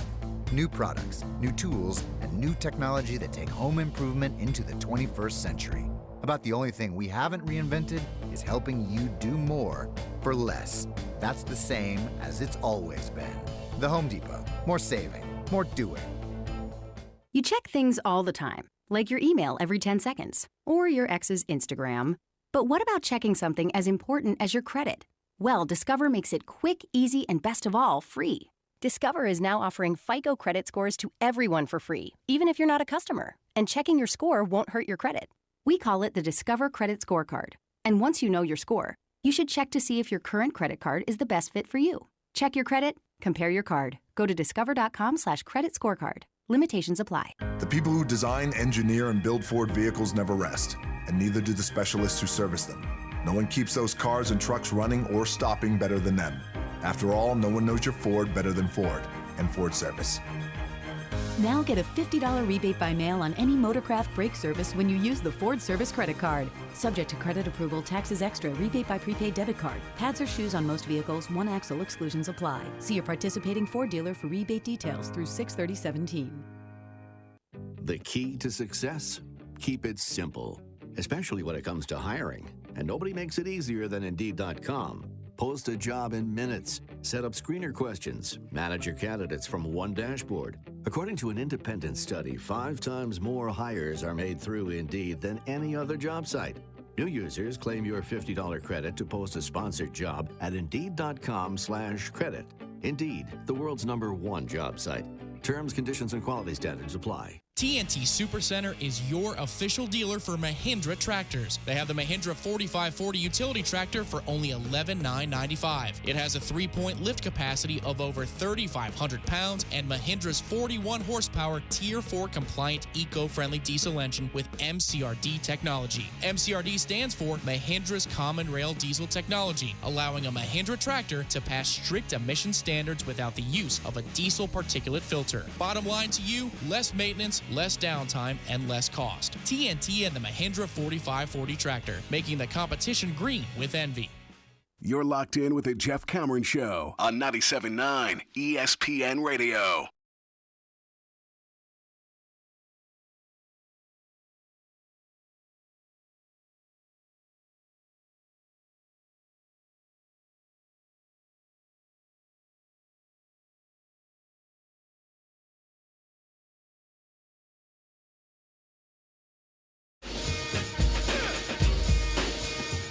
Jeff Cameron Show, 97.9 ESPN Radio. I will tell you that in the category of getting way too excited well too in advance, the NFL season and the Tampa Bay Buccaneers and now HBO's, or is it Showtime's, whatever it is. It's HBO. Yeah. Hard Knocks, which I didn't want them to welcome those cameras in. I'm now excited about it. But since they are, you couldn't stop it. Yeah. Now, that actually strikes me as a very intriguing A, show, and B, has my interest already in May. Indeed. Happy birthday to my father, who today is an old man. Well, he was yesterday, too, but now even older. 69 years young. I think that's right. Nearly 70. It's odd to think about your dad as almost being 70. And I was thinking of something today, actually, on my way in that is sports-related, so I'll relate. Going to Tampa Bay Bandits games with my dad, and a binoculars holding case with the Tampa Bay Bandit horse logo on the side that I most recently found again upon visiting him. Its existence it's been verified. It's still there. As a kid, with the Bandits binocular, my dad's one of these guys that back in the day when we went to Bucks games, Bandits games, Rowdies games, any of those games, always brought his binoculars and had the radio and just looked like the biggest cheese ball of all time. But that was perfectly normal. Everybody else had it too. And I'm glad that kind of waned, right? Did you ever listen to the radio broadcast as you were watching the game? Of the Bandits? No. No, I mean in sports. Maybe when you went to a Bucks game or... No, it was never my thing. I wanted the atmosphere of the crowd. I think if I were to do it, I would have done it only in baseball. Baseball, it lends itself to it, I think, more than football does. I love Gene. If I'm, driving down the road or something over the years, if I'm, if they're playing and it's an away game that I am not attending and I'm running to really, since I've started in this media. There Probably would just never, the Bucks. There really would For the never be a Jimbo reason. interviews Yeah, or whatever. Yeah, it would really only be that. Yeah. My dad experimented with it for a while with hockey, where he'd have. Oh, the, I can't he'd have do it it. in. Can't do I it. think he did it for maybe a half a season, but he gave it up. Yeah. Yeah, the headset, the whole thing. I mean, they're all looking pretty goofy in those days. It was a big yellow headset with the antenna that stuck up probably an extra 18 inches, 2 feet from his head. Yeah, they were really goofy back then. They always looked cumbersome. I thought it was, I've always thought it was weird. It's funny, so obviously I grew up playing sports, loving sports, going and attending, various sports. And I've always said I was really fortunate that, my dad from the time I was really young, I guess 79, 80, the years 79, 80 would have been times that I started coming to Florida State games with him. And then my stepdad, who went to UF, he would take me to Florida games. And this was before any real allegiance developed for any school in the state, for that matter, or any reason to have one. And so I just was a fan of football. So, the idea of going down to Miami with my dad to see the Dolphins play, or over to Tampa to see the Bucks play, or when we lived in Tampa, even if, before moving to St. Pete, and then just being, just going to these different events and taking them all in as a fan of live sporting events, right? Just being there. My greatest memories are, again, we talked about it some last week, are being with your dad walking into a sports venue, but for you it was the Lightning, I know, with your dad, right? And having season tickets. Yeah. I mean, those are the things you think about as your dad gets to be old, and going to those things and attending those things and being fans and seeing what it was like to kind of go to different arenas and see what different fan bases were about and different sports. But one of my earliest memories is oddly enough, going to Tiger Stadium, the old Tiger Stadium, which is no longer in existence, to see Detroit play Chicago, the White Sox. And I think I was 7 or 8. I think what's crazy too over the years is I hear my older sisters talk about this because they have kids now, and when they take their kids to, say, Disney for the weekend, or they take them in the summer for a 4 or 5 day trip, it's their July trip, and this is going to be their destination. They go, good Lord, how expensive this thing is. You realize as time goes along, we had season tickets we had half-season packages for 3 years, I think, and then we had full-season tickets when I was in high school for, I think, another 3 seasons. And I remember my dad telling me, it probably was a moment of weakness, but after the Stanley Cup final, it went all 7 games, meaning we played 4 home games. He said that cost more than the season ticket package. Like the 41 games. Yeah. Those 4 Just cost more going than to the 4. those. Yeah, going to the 4 games. And I think about it because one of my favorite memories is being able to repay in a small way. Yeah, and take them to games, a playoff game, a game 6, and it was a clincher. The Lightning ended up winning. They're doing the handshakes at the end in the section where we sat for so many years. Yeah.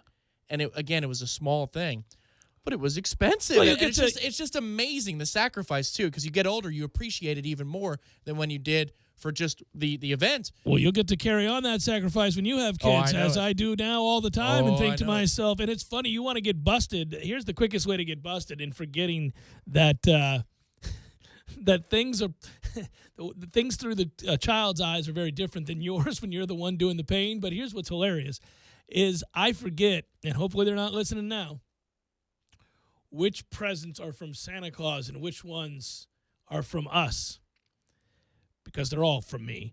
And so when it happens that like 4 months have gone by and they're not taking care of something, and you go, and I've had this happen numerous times where I go, you can't leave that out in the yard.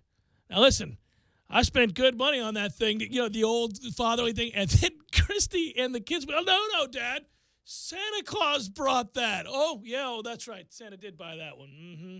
Well, Jeff's a heathen, folks, so, just in Santa. case, Santa will deliver to your home. It's just that the Camerons, he decided to tell Santa he handles all the presents on his own. It just drives me nuts. Years ago. I'm like, man, Santa, my ass. Dad was out there putting this thing together. If it's something I had to put together and it's a big to-do. Look at that. Santa constructed it. Man, Santa did such an... Santa.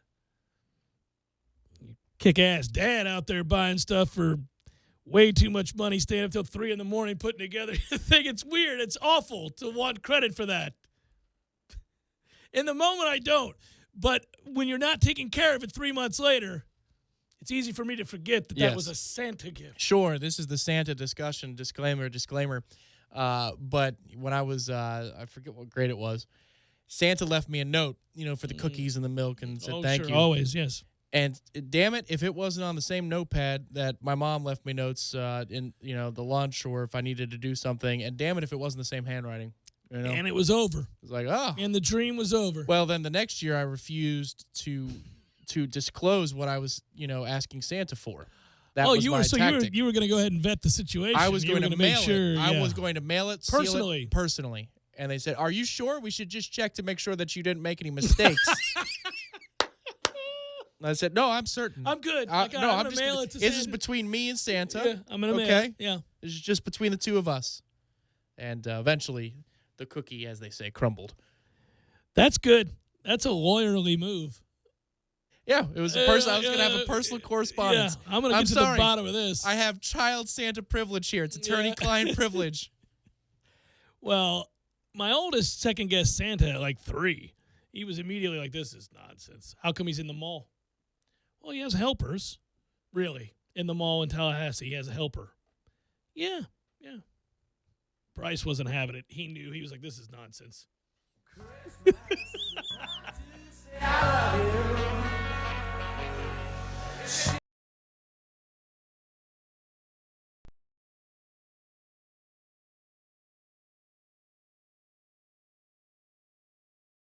When you're in need of auto repairs, look no further than Nice Tire and Auto Service. Nice has been in business for 16 years with long-term, knowledgeable sales associates. They have the latest wheel balancing machine in the industry. And for passenger vehicles, they service AC, brakes, suspension, tune-ups, and much more. Never sit through a long wait. Nice Tire and Auto has 10 service bays to get you back on the road quickly. If you have tire problems, check out their large inventory with various Goodyear and Michelin tires. Nice Tire and Auto Service, 4792 Bluntstown Highway, 574-4100.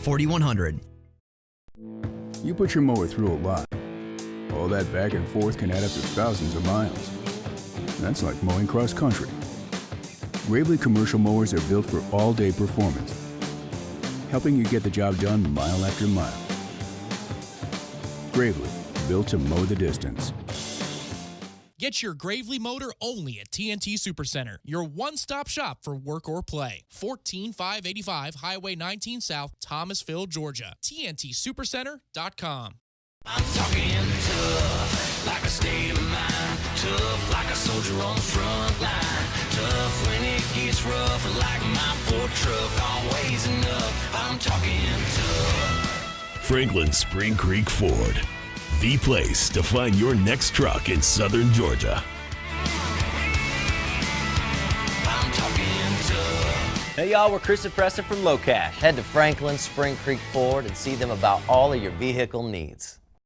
Reggie Jackson, Terry Bradshaw, and Jim Kelly signed jerseys, a Jimmy Johnson car panel, and best of all, a David Ross World Series jersey. Registration fee for a team of 4 is just $380 and includes green fees, tournament gifts, lunch, and much more. All proceeds benefit the Brandon Moeller Memorial Foundation and the Bolitnikoff Foundation. Help support a great cause and sign up today for the 28th annual Fred Bolitnikoff Celebrity Golf Tournament, sponsored by the Fourth Quarter Bar and Grill. For more information and to register your team, call Marissa Wass at 519-2004. That's 519-2004.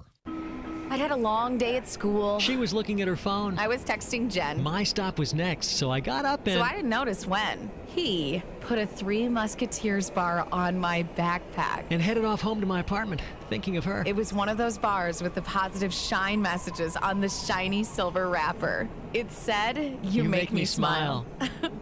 And that's how I met Michael. Brighten someone's day with a delicious Three Musketeers. A little bit of shine goes a long way. Attention all authors. Page Publishing is looking for authors. Have you written a book and want to get it published? Page Publishing will get your book into bookstores and for sale online at Amazon, Apple iTunes, and other outlets. They handle all aspects of the publishing process for you. Printing, cover art, publicity, copyright, and editing. Call 800-501-3689 now for your free author submission kit. That's 800-501-3689 for your free author submission kit. Again, 800-501-3689. Due to an upturn in the economy, Main Street Business Loans has pre-approved the release of millions of dollars in small business funding. Your business may already be pre-approved to receive up to $250,000. We've sent out millions of pre-approval letters. We see the economy growing, and our underwriters believe now is the time to invest in your business so you can grow faster and make more money. And we're prepared to give you up to $250,000 to do it. Your funds can be available in 5 days. There are no application fees, no annual fees, just quick access to up to $250,000. If your business did not receive your approval letter to get up to $250,000, call Main Street Business Loans Approval Desk now. 800-509-2163, 800-509-2163, 800-509-2163, 800-509-2163. Get your weekend started right here on 97.9 ESPN Radio. Saturdays at 6 a.m. with Fishing Florida Radio. Listen to the three amigos, Boudreaux, Steve Chapman, and Captain Mike Ortega as they catch you up to speed on what's new and biting in the North Florida region. Big-time guests, celebrities, interviews, and 3 hours of the fishing info you need. Fishing Florida Radio is brought to you by Sea Quarters Marina off Highway 98 in Carabel. Sea Quarters Marina, your full-service marina, and presented by Hobbit American Grill, locally owned and operated since 1978. Tallahassee Sports Center.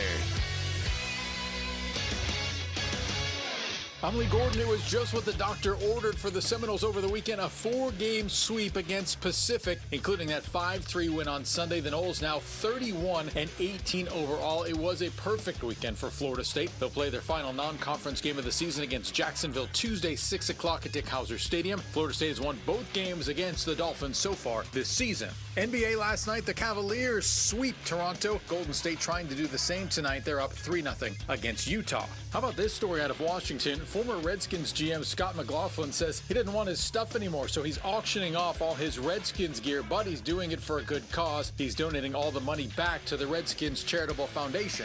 And former Ohio State quarterback Cardale Jones took to the internet this weekend. He graduated from OSU, of course poking fun at his famous tweet saying he doesn't play school, he plays football from a couple years back. Live from the Dale Earnhardt Jr. Buick GMC Cadillac Studios in the capital city of Tallahassee, this is the Jeff Cameron Show on 97.9 ESPN Radio. Man Cave Monday, brought to you by Experamac of Tallahassee. Experamac, Tallahassee's trusted tech source for Apple. Stopping at 346 South Magnolia Drive or call at 765-2012 today.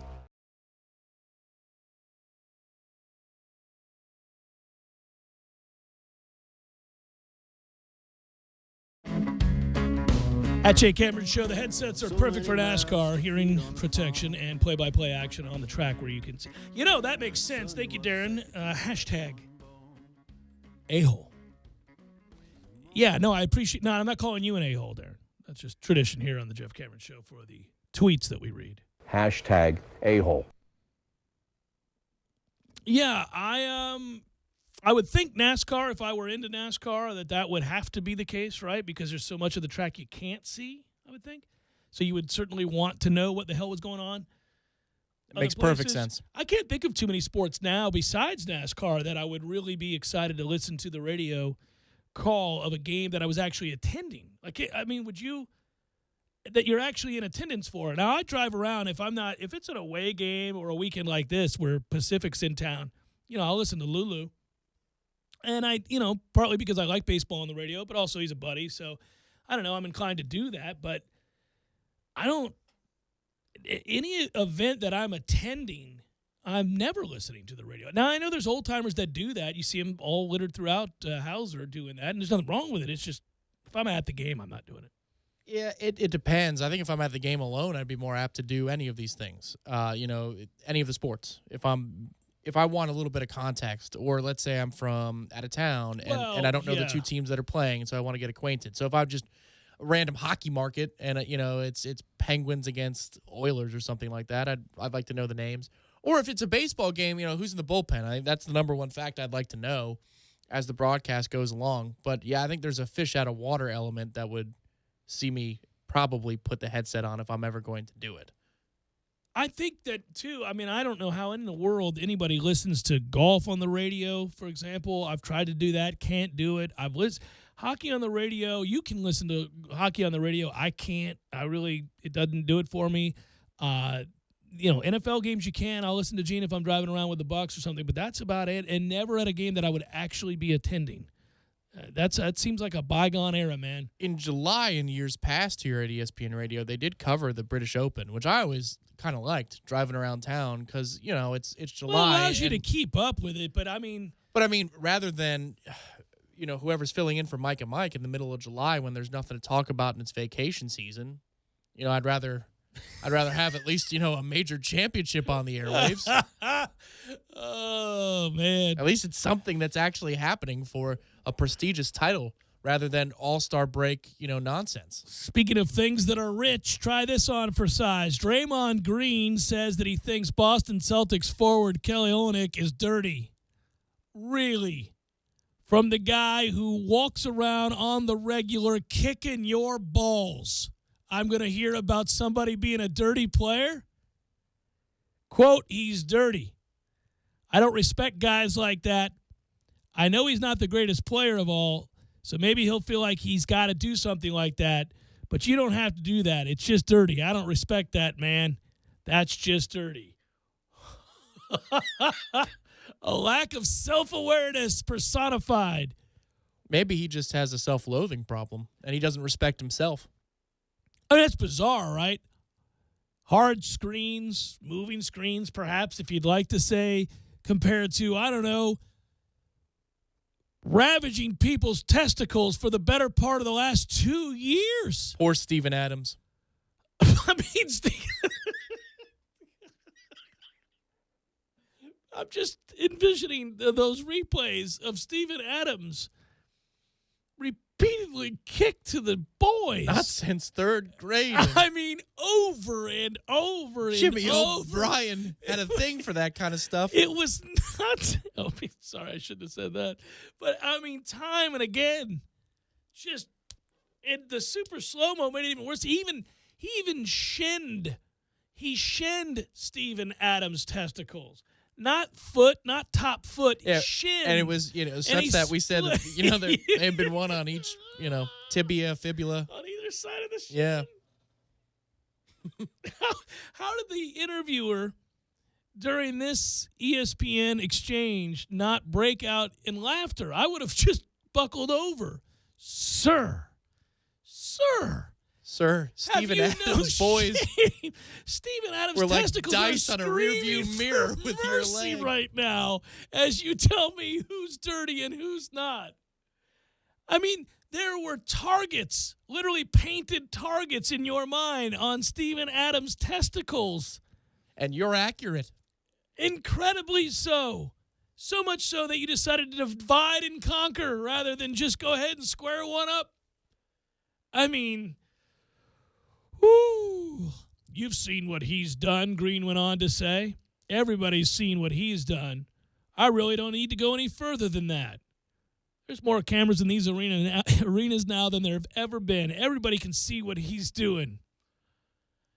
Again, this is a remarkable quote. I can't just ignore this. Obviously, it's absurd, but he's saying it straight-faced. He's serious about the idea that Olynyk is dirty, and you're being... okay, Draymond Green. Draymond, your thoughts on dirty players? Well, I got no time for them. I got no respect for dirty players. Draymond, do you respect yourself? No. No, I don't. Somebody should have grabbed a cell phone. Just, pulled up one of the 10 videos of him getting a running start and kicking somebody in the balls. We're not talking about an elbow or a clothesline or, you give somebody a shot to the ribs. We're talking about a man who is an habitual line stepper, who will punch, kick, shin your balls. Suspended for doing so. Being asked to aid, I will almost think, bravo to the person who asked the question to him. I'm sure it was almost just an experiment. Let's see what Draymond Green says when I ask him about dirty play. Let's see if he's sharp enough to know that he can't actually answer this question, that he should defer, say, I haven't seen the play, I don't know. Considering he lined up Steven Adams' boys like he was a place kicker. 3 back, 1 to the side. It was like he was playing snooker or something. I mean, I don't understand how in the world. This is where the Jeff Cameron Show PR firm would put a halt to this interview. Like, sirs, we're timeout. Draymond, you're being set up, man. This isn't a real question. It was rhetorical, really. Yeah, but I hate dirty players, man. Yes. Come on, we need to talk. Get in the car.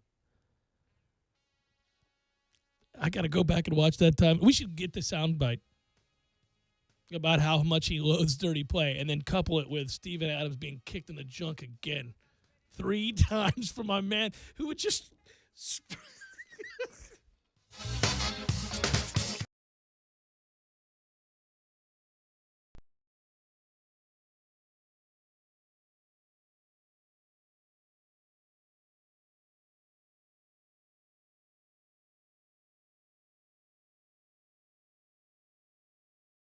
When you're in need of auto repairs, look no further than Nice Tire and Auto Service. Nice has been in business for 16 years with long-term, knowledgeable sales associates. They have the latest wheel balancing machine in the industry. And for passenger vehicles, they service AC, brakes, suspension, tune-ups, and much more. Never sit through a long wait. Nice Tire and Auto has 10 service bays to get you back on the road quickly. If you have tire problems, check out their large inventory with various Goodyear and Michelin tires. Nice Tire and Auto Service, 4792 Bluntstown Highway, 574-4100. You can tell a lot about a tractor by its warranty. That's why Mahindra makes the toughest tractors on earth. With steel, not plastic. Backed by the industry's best limited powertrain warranty, period. Not 5 years, not 6 years, but a full 7 years on select models. No wonder the other guys are green with envy. No money down, 0% interest, and no payments until July. Available at TNT Supercenter. I'm talking tough, like a state of mind. Tough, like a soldier on the front line. Tough when it gets rough, like my Ford truck, always enough. I'm talking tough. Franklin Spring Creek Ford, the place to find your next truck in southern Georgia. I'm talking tough. Hey y'all, we're Chris and Preston from LoCash. Head to Franklin Spring Creek Ford and see them about all of your vehicle needs. New technology that take home improvement into the 21st century. About the only thing we haven't reinvented is helping you do more for less. That's the same as it's always been. The Home Depot. More saving, more doing. You check things all the time, like your email every 10 seconds, or your ex's Instagram. But what about checking something as important as your credit? Well, Discover makes it quick, easy, and best of all, free. Discover is now offering FICO credit scores to everyone for free, even if you're not a customer. And checking your score won't hurt your credit. We call it the Discover Credit Scorecard. And once you know your score, you should check to see if your current credit card is the best fit for you. Check your credit, compare your card. Go to discover.com/credit scorecard. Limitations apply. Little tree service, we go out on a limb for you. Hey, this is Clay with Miller's Tree Service. When you need work done in your yard, you want a professional, someone you can trust to provide high-quality service and get the job done right. We've got 3 certified arborists and 6 work crews that can meet all your tree care needs. Hire the professionals at Miller's Tree Service, where we'll go out on a limb for you. Miller's Tree Service, we go out on a limb for you. The people who design, engineer, and build Ford vehicles never rest, and neither do the specialists who service them. No one keeps those cars and trucks running or stopping better than them. After all, no one knows your Ford better than Ford and Ford Service. Now get a $50 rebate by mail on any Motorcraft brake service when you use the Ford Service credit card. Subject to credit approval, taxes extra, rebate by prepaid debit card. Pads or shoes on most vehicles, 1 axle exclusions apply. See your participating Ford dealer for rebate details through 6/30/17. The key to success? Keep it simple, especially when it comes to hiring. And nobody makes it easier than Indeed.com. Post a job in minutes. Set up screener questions. Manage your candidates from one dashboard. According to an independent study, 5 times more hires are made through Indeed than any other job site. New users claim your $50 credit to post a sponsored job at Indeed.com/credit. Indeed, the world's #1 job site. Terms, conditions, and quality standards apply. Chris Kraft for Kraft Nissan. Our lifetime warranty is a game changer for buying cars in Tallahassee and Thomasville. You already know it extends the factory powertrain for unlimited time and unlimited miles. But here are the facts. Kraft Nissan's lifetime warranty is backed by Great American Insurance Company, an A-rated company that was founded in 1872 with billions in assets. The same company that underwrites GM's GMPP and Ford's Gap Insurance. Kraft Nissan's lifetime warranty comes with every new Nissan we sell and most pre-owned vehicles that are 5 years old or newer with 50,000 miles or less. While Kraft Nissan's service department will certainly exceed your expectations and keep your records, you're not required to service with us. To maintain the warranty, you perform the manufacturer's recommended maintenance and keep your records. You can do that at any licensed repair shop in the U.S. or Canada. It's that easy. What's the catch? There are no catches, hidden fees, or gimmicks. Kraft Nissan provides the product as an added value to our customers for doing business with us. So when you're ready to buy from Kraft Nissan, the home of our original and the only real lifetime warranty at no charge. Kraft Nissan on Mahan Drive between Academy Sports and Costco. This is the Jeff Cameron Show. Jeff Cameron Show on 97.9 ESPN Radio.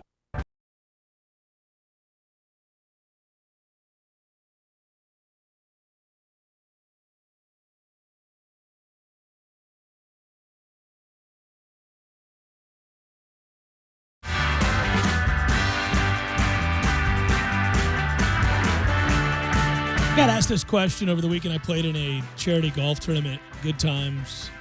I want to thank the folks at Miller's Trees for doing what they do every year. Anyhow, the point is, and they raise money for individuals in need, and it's always a fun tournament to play in. But when you're at those things, you get a chance to talk a lot of Florida State football, basketball, baseball, and everybody's there is usually kind of, they pick your brain. And we were talking about the lineup, and of course that Alabama game looms large. And this is something we could talk about long form a lot over the summer, because it is something that I do think about pretty regularly when we consider that game and whether or not Florida State can win it. The defense is going to be dominant. I keep coming back to that. I think Florida State's defense is going to be dominant. But obviously this whole thing gets back to the offensive line. And so anyhow, that's always my answer, is whether or not we can block Alabama, because you're going to be asking some new kids to line up and block what is going to be, in all likelihood, another dominant front seven for Alabama. And yeah, what you're saying is block at least some of the time, right? Because you're not going to have success every drive and drop 40 or 50 on Alabama. Hold your own, flip field position, give yourself a chance. But the second part of that is, how good can these receivers be? And that's a more complicated question, because it involves not an assessment of ability. Probably, and this was a talking point on Saturday.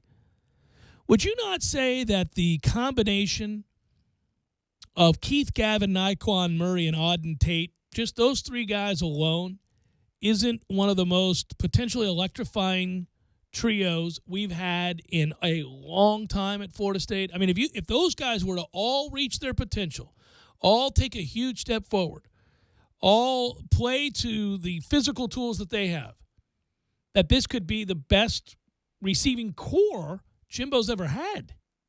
I don't think there's any question. I mean, because it's been a long time lament of Noles fans about how many we are and aren't sending and are getting drafted at the next level. Absolutely. But, the question, what's the operative question after you ask that one?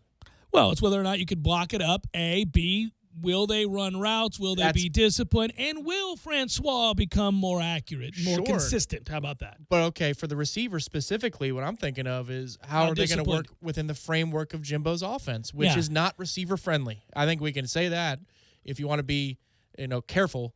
I think anybody would agree that it's not a receiver-friendly offense. It doesn't allow you to just do what you want. I mean, you can't freelance.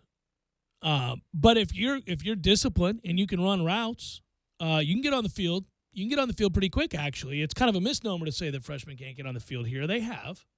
But you have to be a certain kind of receiver, and you have to be disciplined. It's very rare that you would see somebody who is physically as gifted as some of these guys are. Well, I think Keith Gavin's got a chance to be an absolute star. I mean, a stud. He's got everything that you would want in a receiver. But you know how it is. In high school, there isn't much complexity, especially when you're that big, that fast, and that strong. So there doesn't need to be. No. And then he's going to ask you to be professionally minded, to understand complexity. I just hope that if they do, Tom, do they realize how good they could be? I mean, like if you're Naquan Murray with all the physical tools that you have, Keith Gavin, all the physical tools you have, Auden Tate's a big receiver. I mean, if those guys are disciplined, focused, and really locked in with this thing, they could be superstars. I mean, this offense could end up really turning our heads in a way we're not predicting because we don't believe as we sit here in May that they're going to block it up or that those guys are going to be disciplined.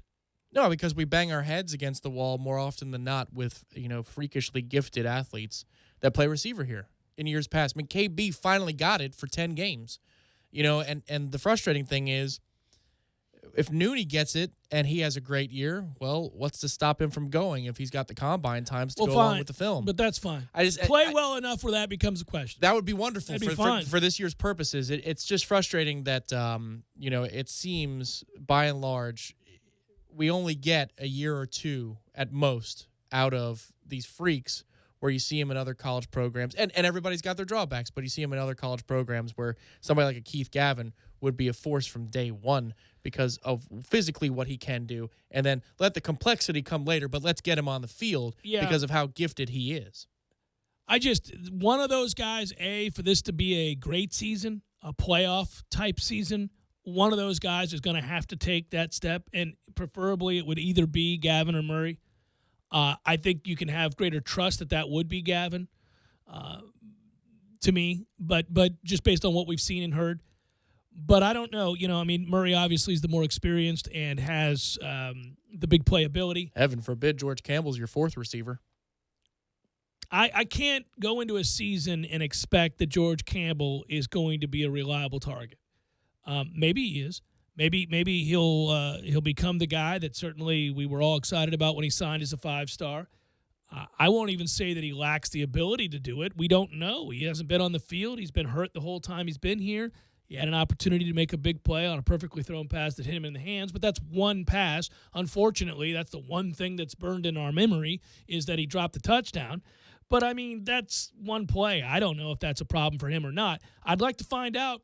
I'd like to see him have enough reps where we could discern whether or not catching the ball is actually an issue for him. There's no doubt that if, let's just say he was your 4 or your 5, which they don't get on the field all that much, especially in this offense. Yeah. And if even he's the 5 and Devontae Phillips is in that conversation, you talk about the guys who get off the bus and impress you. If Gavin, Tate are coming off the bus, and then a guy Campbell. like Campbell, but then Phillips is imposing physically for a college receiver. There's too many guys that we're talking about right now that I don't think we can trust. Devontae Phillips is one of them. George Campbell is one of them. It's a hell of a thing. Well, but it's also not a question of ability. So it's not that you're not recruiting guys that can really play. You just need a couple of guys to really step up. And I get asked the Alabama question all the time because all of our minds shift to that now that we're in the offseason. I say, I don't know if we're going to block it up, and I don't know if I can trust my receivers. If you get anything like that, I get a modicum of of consistency from that group, you're going to win.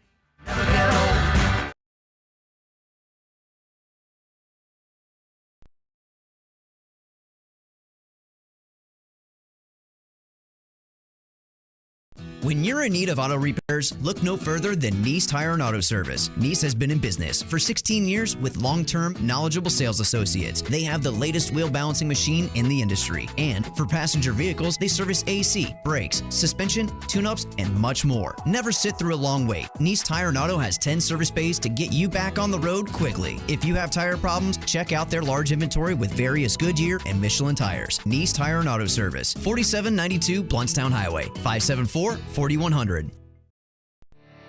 You can tell a lot about a tractor by its warranty. That's why Mahindra makes the toughest tractors on earth. With steel, not plastic. Backed by the industry's best limited powertrain warranty, period. Not 5 years, not 6 years, but a full 7 years on select models. No wonder the other guys are green with envy. No money down, 0% interest, and no payments until July. Available at TNT Supercenter. I'm talking tough, like a state of mind. Tough, like a soldier on the front line. Tough when it gets rough, like my Ford truck. Always enough, I'm talking tough. Franklin Spring Creek Ford, the place to find your next truck in southern Georgia. I'm talking tough. Hey y'all, we're Chris and Preston from Low Cash. Head to Franklin Spring Creek Ford and see them about all of your vehicle needs. Here are a few simple tips, easy things you can do to use less energy. In the summertime, set your AC thermostat to 78 degrees and even a little higher when you're away from home. You'll be amazed at the money you'll save. Close shades, drapes, and blinds during the day. It keeps the house a lot cooler. Choose the proper AC fan setting. Put it on auto, not on. Auto saves energy, on runs continuously, and that runs into money. And while you're at it, schedule a free energy audit with the City of Tallahassee Utilities to identify low-cost and no-cost ways to make your home more energy efficient. You'll save energy, water, and money, and you'll help the environment too, because after all, it's all connected. A message from the #1 public utility in America. Learn more at talgov.com/YOU. Might I suggest the chicken taco salad from Bandito's Burritos, my friend? I'd had a long day at school. She was looking at her phone. I was texting Jen. My stop was next, so I got up and... So I didn't notice when. He put a Three Musketeers bar on my backpack. And headed off home to my apartment, thinking of her. It was one of those bars with the positive shine messages on the shiny silver wrapper. It said, you make me smile. And that's how I met Michael. Brighten someone's day with a delicious Three Musketeers. A little bit of shine goes a long way. Attention all authors. Page Publishing is looking for authors. Have you written a book and want to get it published? Page Publishing will get your book into bookstores and for sale online at Amazon, Apple iTunes, and other outlets. They handle all aspects of the publishing process for you. Printing, cover art, publicity, copyright, and editing. Call 800-501-3689 now for your free author submission kit. That's 800-501-3689 for your free author submission kit. Again, 800-501-3689. Tallahassee Sports Center. I'm Lee Gordon. It was just what the doctor ordered for the Seminoles over the weekend. A 4-game sweep against Pacific, including that 5-3 win on Sunday. The Noles now 31-18 overall. It was a perfect weekend for Florida State. They'll play their final non-conference game of the season against Jacksonville Tuesday, 6 o'clock at Dick Howser Stadium. Florida State has won both games against the Dolphins so far this season. NBA last night, the Cavaliers sweep Toronto. Golden State trying to do the same tonight. They're up 3-0 against Utah. How about this story out of Washington? Former Redskins GM Scott McLaughlin says he didn't want his stuff anymore, so he's auctioning off all his Redskins gear, but he's doing it for a good cause. He's donating all the money back to the Redskins Charitable Foundation. And former Ohio State quarterback Cardale Jones took to the internet this weekend. He graduated from OSU, of course poking fun at his famous tweet saying he doesn't play school, he plays football from a couple years back. Live from the Dale Earnhardt Jr. Buick GMC Cadillac Studios in the capital city of Tallahassee, this is the Jeff Cameron Show on 97.9 ESPN Radio. Man Cave Monday, brought to you by Experamac of Tallahassee. Experamac, Tallahassee's trusted tech source for Apple. Stopping at 346 South Magnolia Drive or call at 765-2012 today.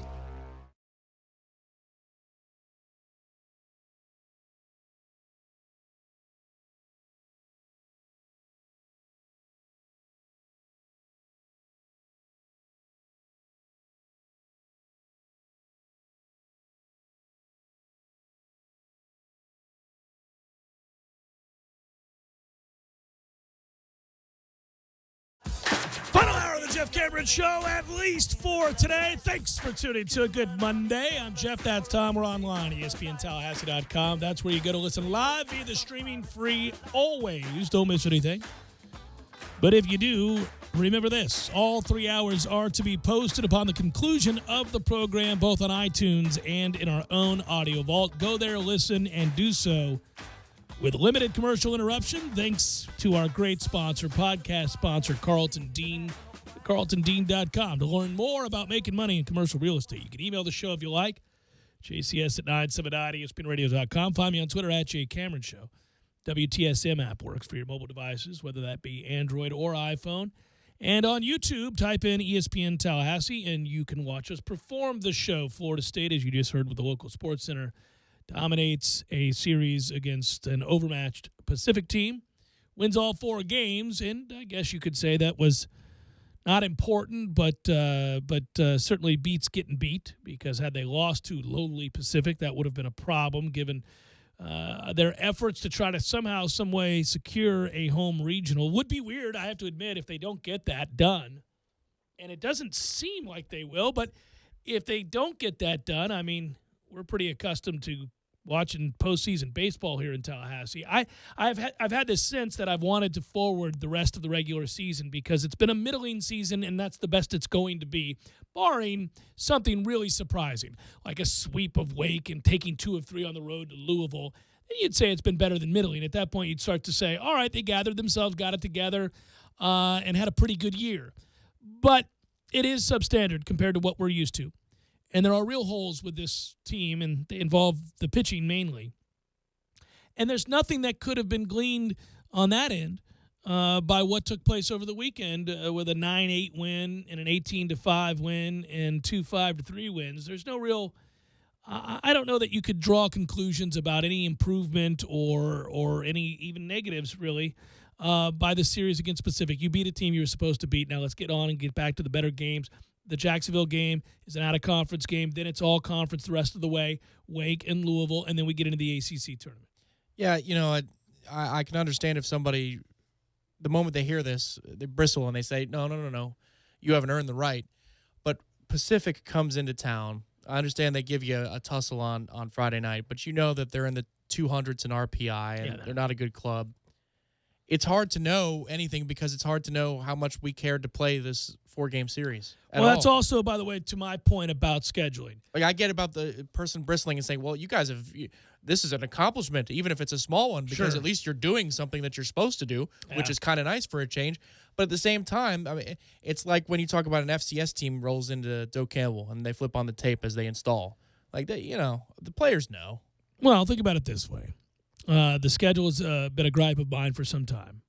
And, we've talked a little bit about that, how back in the olden days, you were forever scheduling some out-of-conference series against, especially early in the year, against some really high-quality teams, and you could get a better sense of what you maybe were going to be and how you measured up against better competition. But this year, if you're assessing the team, you don't have a lot of those games, certainly not out-of-conference. Out-of-conference, you have Florida, who owns your ass. And then, within the conference, the highest rated RPI that we have faced is North Carolina, number 2 rated RPI team. And, of course, Virginia, too, not too far behind. Yeah, Virginia's right there, and you lost both those series. And now you did take Clemson, who's 35-12, and you did win that series 2 out of 3. So, okay. And, you were in position to maybe take it to Virginia, but you came up short there. North Carolina, too. You had the no-hitter. Yeah, very frustrating. But really, as we go through it, the reason you get excited about what remains as opposed to Pacific is that Wake Forest is number 11 in the RPI. Wake Forest is having themselves a year, and you certainly can't look past the opportunity that's there. They're 32-14 is Wake Forest. And then, from there, of course, Louisville, which I mentioned you in the year with, they're number 6 in the RPI. So you've got 2 teams that remain in your conference in 6 games left against those teams, both of which are in the top 11. Okay, now you do something there, I'm going to talk about you a little bit differently. But this doesn't do that. This 4-win stretch against Pacific doesn't do that. It's bizarre, but this has to be one of the rowdier regular season weekends you'll see at Doak. I mean, I'm sorry, at Dick Hauser, because obviously it'll be fun. You might not be hosting another game here all year. That's just crazy. Typically, that you go away for the ACC tournament, even if you're playing a road ACC series leading into the ACC tournament.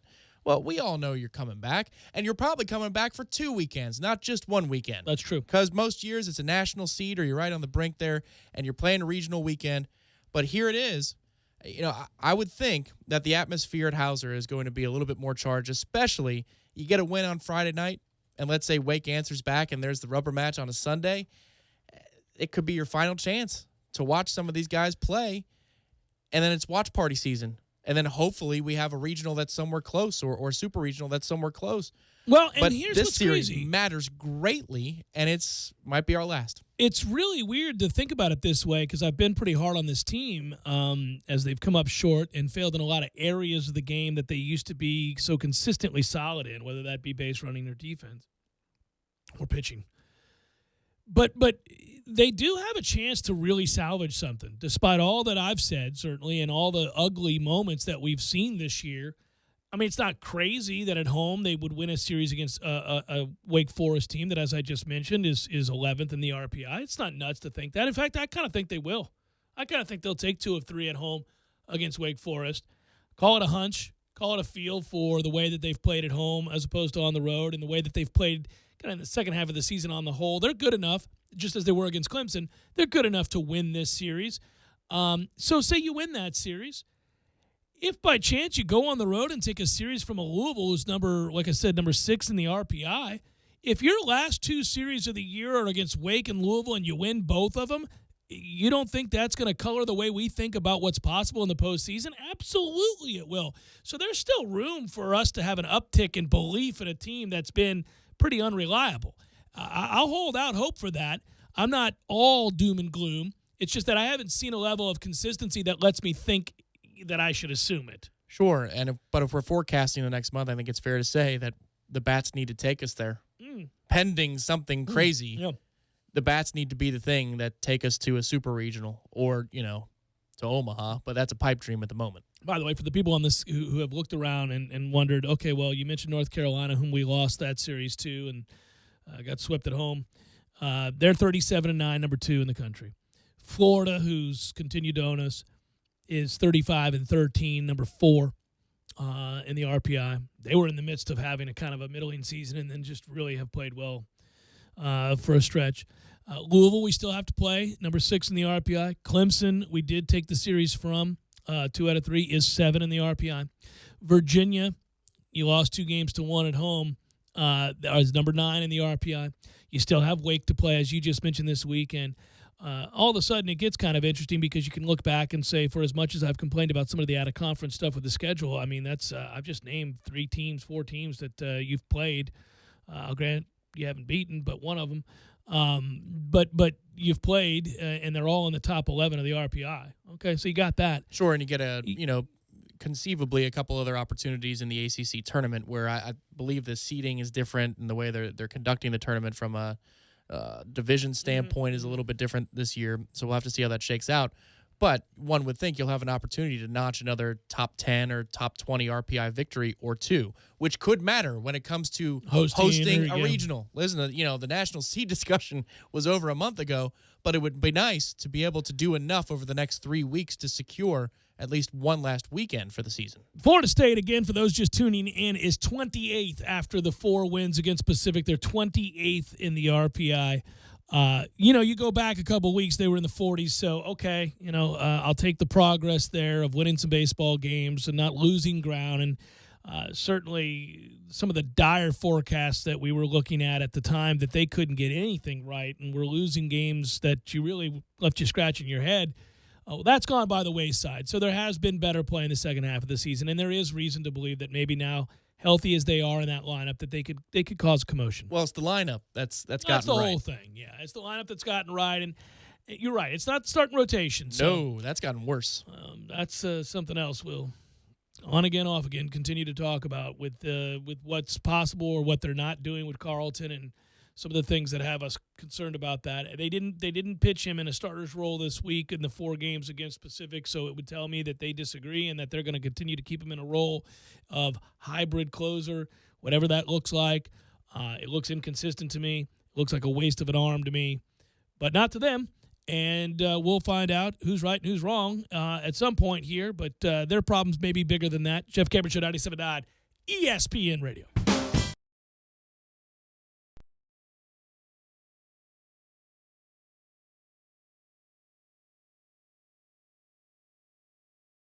When you're in need of auto repairs, look no further than Nice Tire and Auto Service. Nice has been in business for 16 years with long-term, knowledgeable sales associates. They have the latest wheel balancing machine in the industry. And for passenger vehicles, they service AC, brakes, suspension, tune-ups, and much more. Never sit through a long wait. Nice Tire and Auto has 10 service bays to get you back on the road quickly. If you have tire problems, check out their large inventory with various Goodyear and Michelin tires. Nice Tire and Auto Service, 4792 Bluntstown Highway, 574-4100. You put your mower through a lot. All that back and forth can add up to thousands of miles. That's like mowing cross country. Gravely commercial mowers are built for all-day performance, helping you get the job done mile after mile. Gravely, built to mow the distance.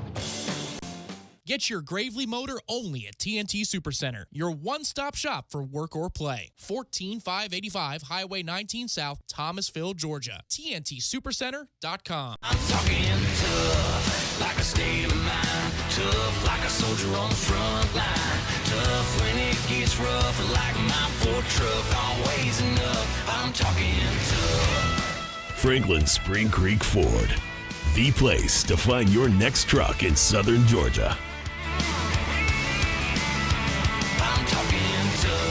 Hey y'all, we're Chris and Preston from Low Cash. Head to Franklin Spring Creek Ford and see them about all of your vehicle needs.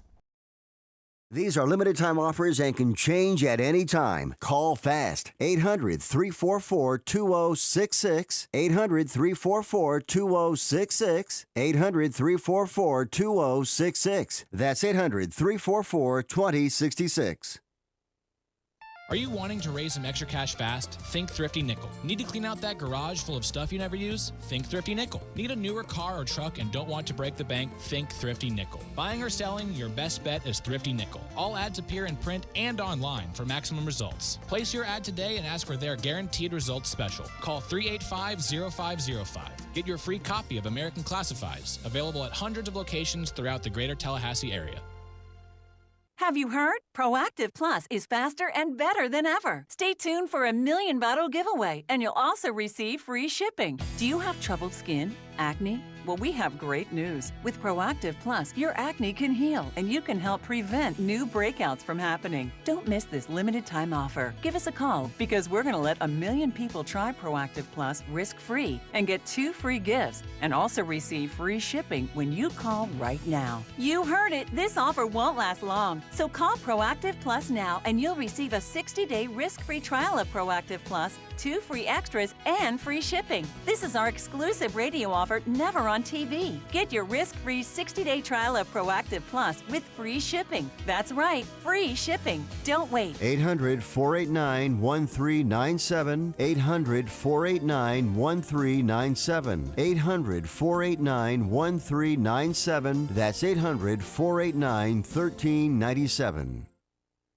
Get your weekend started right here on 97.9 ESPN Radio. Saturdays at 6 a.m. with Fishing Florida Radio. Listen to the three amigos, Boudreaux, Steve Chapman, and Captain Mike Ortega as they catch you up to speed on what's new and biting in the North Florida region. Big-time guests, celebrities, interviews, and 3 hours of the fishing info you need. Fishing Florida Radio is brought to you by Sea Quarters Marina off Highway 98 in Carabel. Sea Quarters Marina, your full-service marina, and presented by Hobbit American Grill, locally owned and operated since 1978.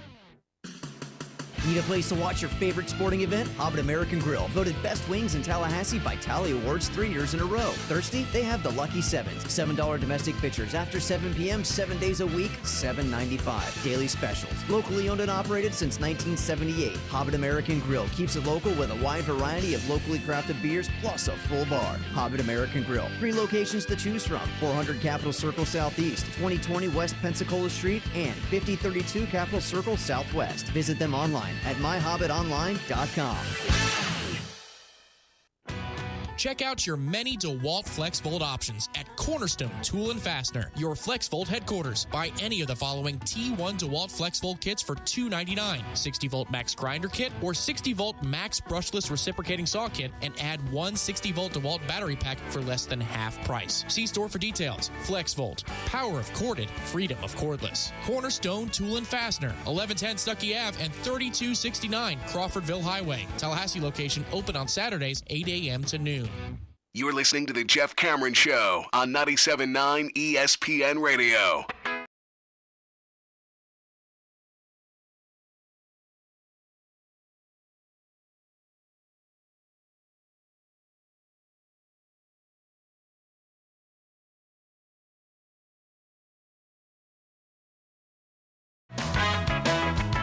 Jason Lockenfora says the Buccaneers are a playoff team and that they remind him of the Raiders. Quote, could see them playing in January. Winston's going to be a superstar quarterback, and getting tied in O.J. Howard where they did only helps that development. The defense got much better a season ago. And frankly, the biggest move of their entire offseason may have been finding a way to retain defensive coordinator Mike Smith amid head coaching interviews. If Doug Martin does give them a boost post-suspension, albeit that won't make or break this team, and I get the sense that anything less than an MVP-type season, defensive MVP-type season for Gerald McCoy won't be enough. Okay, let the expectations begin. I don't think that's the first time you're going to read something similar about what is possible for Tampa Bay. I'm not surprised to read that. And this is part of the offseason stuff that now starts to trickle out post-draft. There is something to be said for the Mike Smith comment and how Mike Smith was able to patchwork together a ragtag group that had a couple of good players, and McCoy certainly in the middle is one of those. Well, I think a couple of emerging players too. Sure, and Spence by the end of the year was really coming on, but for the first quarter to half of the season, he wasn't a factor at all. No. So much so that when you were talking to Joe Buck's fan, they were saying, well, is this a bust already? I mean, that's not a good sign that he's not even out there in third and obvious situations. But then it appeared towards the end of the year that the code was being cracked a little bit. You know, also, that they'd figured out. And he ended up with 5.5 sacks, I think it was, and became a guy that started to make a difference. He did, which helped in the back end because Mike doesn't have a whole lot to work with back there. I know they just drafted a safety out of Texas A&M. I don't know if that kid's going to play right away. But I'll be interested to see if now that the tape is out as to what, Mike was doing to put everything together that he possibly could, whether or not that defense is going to be top 20. I don't know. And also in that division, too, when you're dealing with three, former MVPs. Well, it gets really competitive. It's a division that features so many good quarterbacks that it's a lot of fun to kind of watch our own, a guy that here, obviously, at Florida State, we saw emerge as the best player in college football. And there's debates as to what he'll be long-term as a quarterback in the NFL. There aren't debates that he's in the upper half. It's just how good can he be? It does have some deep ball accuracy issues, and we'll see if the consistency develops now that he's got other weapons. That's been my main complaint, that, listen, you got a guy that in 2 years, his first two, I might add, with a patchwork offensive line and one viable threat to throw to, he's still compiled back-to-back 4,000-yard seasons. It would suggest to me that if they add to that core just a little bit to provide some balance and really force, I should say, defenses to play you honest, that he could have an all-pro type season. Yeah, and you got to make noise in the first half of the schedule if you're the Bucs, because I think one of the better games that you can play instead of straight wins and losses is, assuming health, what quarterbacks are you going to face week to week? How many elite quarterbacks do you face? And the first half of the season, it's much easier than from week 12 through week 17, because week 12 through 17 is Matt Ryan, Aaron Rodgers, Matthew Stafford, Matt Ryan, Cam Newton, Drew Brees. So if you're just judging by quarterback play alone, sure. That's not, the wins and loss, but if you're playing an elite quarterback, the chances of you winning are greatly diminished than if you're playing, to start the season, Tannehill, Mike Glennon, Sam Bradford, Eli Manning. Those are the first four quarterbacks the Bucs will face. It's so fun to do this game, play this game like once or twice a month in May, June, and July, because we do this a lot as fans. We look at schedules when they get released, and we look and project what we think teams are going to be, whether it's our own or others that we play on the schedule, and we have in our minds that you can do a W's and L's for NFL teams, and we both know logically you just can't. Nobody would have predicted that the Carolina Panthers would have been as dominant as they were 2 years ago and as bad as they were this past year. So it's not really a game that you can play with any consistency. The one thing you can do year in and year out that defies that descriptor is guess that New England's going to be good. Other than that, you really can't do it. I mean, teams fall off the table. And that's a game the Bucs play on a short week. Thursday night, October the 5th, in Tampa Bay, it's going to be New England and the Bucs, which is incidentally Florida State's bye week. So you never know. Maybe we find ourselves at said game. I will tell you this much. The thought of Tampa Bay's defense going against Tom Brady, no thanks. That's not a lot of fun. Then again, doesn't every team in the league say that going into a game against New England? Boy, and imagine if he had Christian McCaffrey on top of all the guys that he has. Forget about it, buddy. Record-breaking. I know you saw McCaffrey's first drills. You read over the weekend how impressive he was. Oh, really? In the drills? Were blown away with some of the stuff he was doing. Kind of like in the drills. Who was it that had the perfect pro day? Was that Petty? Somebody had a perfect pro day where there wasn't an incomplete pass. Well, Jameis Winston damn near had a perfect pro day. That turned out to be a fairly accurate assessment. Jets wide receiver Robbie Anderson was arrested down there at Sunfest. You haven't been to that. It's in Miami. Got into a fight with the security guards there. My man, you're at a music festival and you're in a fight. What are we doing here? He's charged with one felony count of resisting arrest with violence, obstruction of justice, etc. But here's the fun part. Read the police report. I always like the way these are worded. I'm sure we could kind of see how this went. Anderson was fighting with security after being told to leave, said the police report. Anderson refused to leave, was told by the officer to please sit on the ground. Anderson tensed his body and pushed the officer. Anderson was redirected to the ground.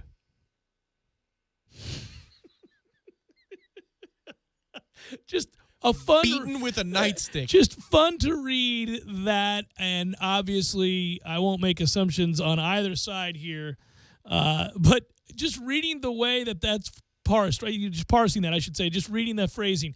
Anderson fighting with security, told to leave. Anderson refused to leave, told by the officer to sit on the ground. Anderson tensed his body, pushed the officer. Anderson was redirected to the ground. I'm sure that was done peacefully. After subduing the suspect. But he was arrested because he continued to fight once he was redirected onto the ground.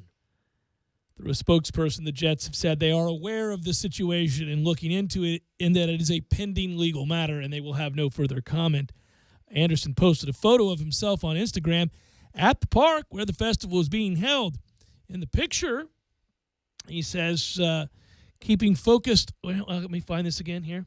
Sticking to the script, focused on my mission, which apparently on this day was to start a fight at a music festival in Miami. My man, what are we doing? You can't post an Instagram photo of yourself talking about how disciplined you're going to be and staying focused on the mission and then get into a fight with a cop.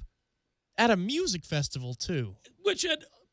Come on. You've got to work to start something with anybody who has any authority whatsoever at They a don't music want to festival. fight at a music festival. No. They understand what's going on at a music festival. Mosh pits and MDMA. Oh, a whole lot of weed smoking, amongst other things, are going on at music festivals that are largely overlooked by the law enforcement officers there, just making sure things don't get too out of control and or they don't have to resuscitate somebody near the front row. That's typically what, there's not. Yeah, the harshest a cop or a rent-a-cop is at a music festival is, hey, don't be stupid. Yeah, that's about it.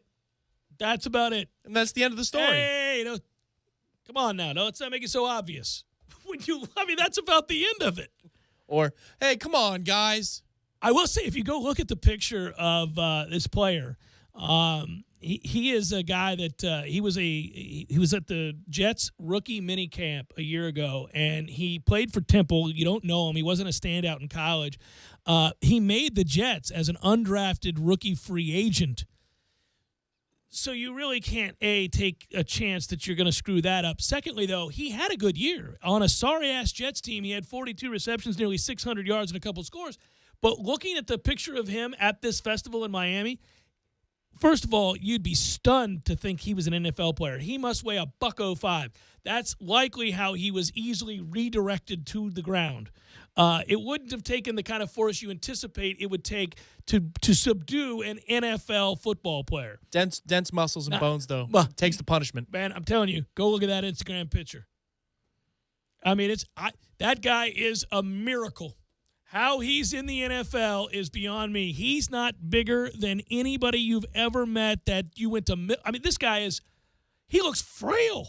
Officer, I've been popped by James Harrison. You better bring more than that. I mean, it's nuts. Anyhow, can't post pictures of yourself saying that you're focusing on the mission. And then get arrested for resisting arrest at a freaking music festival where everybody's high.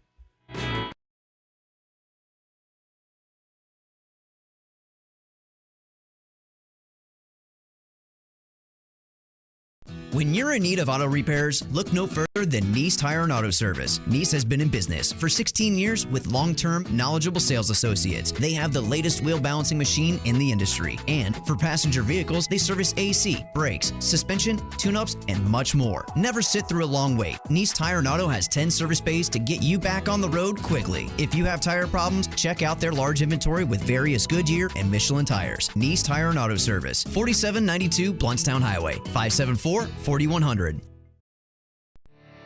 You can tell a lot about a tractor by its warranty. That's why Mahindra makes the toughest tractors on earth. With steel, not plastic. Backed by the industry's best limited powertrain warranty, period. Not 5 years, not 6 years, but a full 7 years on select models. No wonder the other guys are green with envy. No money down, 0% interest, and no payments until July. Available at TNT Super. I'm talking tough, like a state of mind. Tough, like a soldier on the front line. Tough when it gets rough, like my Ford truck. Always enough. I'm talking tough. Franklin Spring Creek Ford, the place to find your next truck in southern Georgia.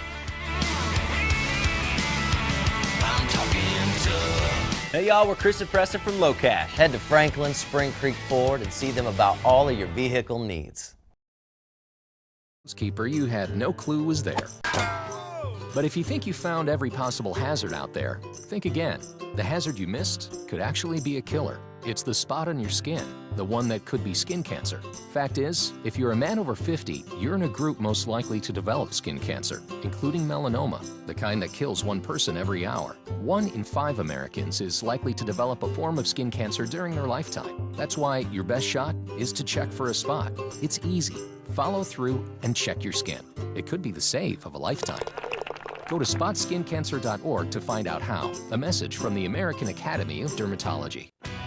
The weather's heating up, and so are the Makita deals at Cornerstone Tool & Fastener. Your Big Ben Makita Pro Center. Makita 18-volt X2 LXT for only $249. 0 emissions and reduced maintenance. No need for gas or oil. Same battery, 36-volt power. Also ask about your increased warranty on Makita concrete tools. Cornerstone Tool & Fastener. 2 locations. 1110 Stuckey Ave in Tallahassee or at 3269 Crawfordville Highway. Call them at 580-1200 in Tallahassee or 926-1144 in Crawfordville. Online at ctf.nu. Hey, Bugsy, you hear the news about Vinny? Yeah, it's a real shame he owed money to the IRS and they finally caught up with him. Just like Al Capone. If the IRS can get to Capone, imagine what they can do to little old Vinny, huh? Poor cat, he was on top of the world, then bada boom, bada bing. What Vinny needs now is an offer he can't refuse.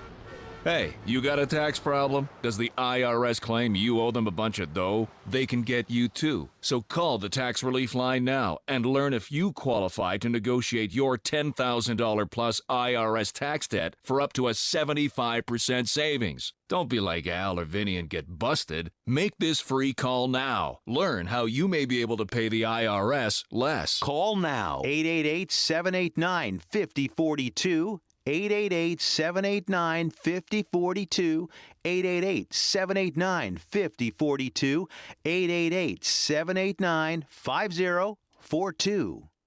This Day in Sports brought to you by Superlube. Superlube, 19 Tallahassee area locations. Quick, convenient, no appointment necessary. This Day in Sports History. May 8, 1971. The fight of the century took place between Joe Frazier and Muhammad Ali at Madison Square Garden. It was the first of 3 epic bouts between the two. Both heavyweights walked in undefeated. Since Ali was stripped of the title, Frazier would end up winning the fight by unanimous decision. We lead busy lives. That's why Superlube offers quick and convenient service with no appointment necessary at any of our 19 area locations. And remember, Superlube offers a free top-off service between oil changes, checking and topping off fluids, and tire pressure. But did you know that right now when you buy one wiper blade, you get one free, just in time for Tallahassee's rainy season? Superlube it every 3 months or 3,000 miles. How I love to Superlube my car, yes sir. Tallahassee Sports Center. I'm Lee Gordon. It was just what the doctor ordered for the Seminoles over the weekend, a 4-game sweep against Pacific, including that 5-3 win on Sunday. The Noles now 31-18 overall. It was a perfect weekend for Florida State. They'll play their final non-conference game of the season against Jacksonville Tuesday, 6 o'clock at Dick Howser Stadium. Florida State has won both games against the Dolphins so far this season. NBA last night, the Cavaliers sweep Toronto. Golden State trying to do the same tonight. They're up 3-0 against Utah. How about this story out of Washington? Former Redskins GM Scott McLaughlin says he didn't want his stuff anymore, so he's auctioning off all his Redskins gear, but he's doing it for a good cause. He's donating all the money back to the Redskins Charitable Foundation. And former Ohio State quarterback Cardale Jones took to the internet this weekend. He graduated from OSU, of course, poking fun at his famous tweet saying he doesn't play school, he plays football from a couple years back. Live from the Dale Earnhardt Jr. Buick GMC Cadillac Studios in the capital city of Tallahassee, this is the Jeff Cameron Show on 97.9 ESPN Radio. Man Cave Monday, brought to you by Experamac of Tallahassee. Experamac, Tallahassee's trusted tech source for Apple. Stopping at 346 South Magnolia Drive or call at 765-2012 today.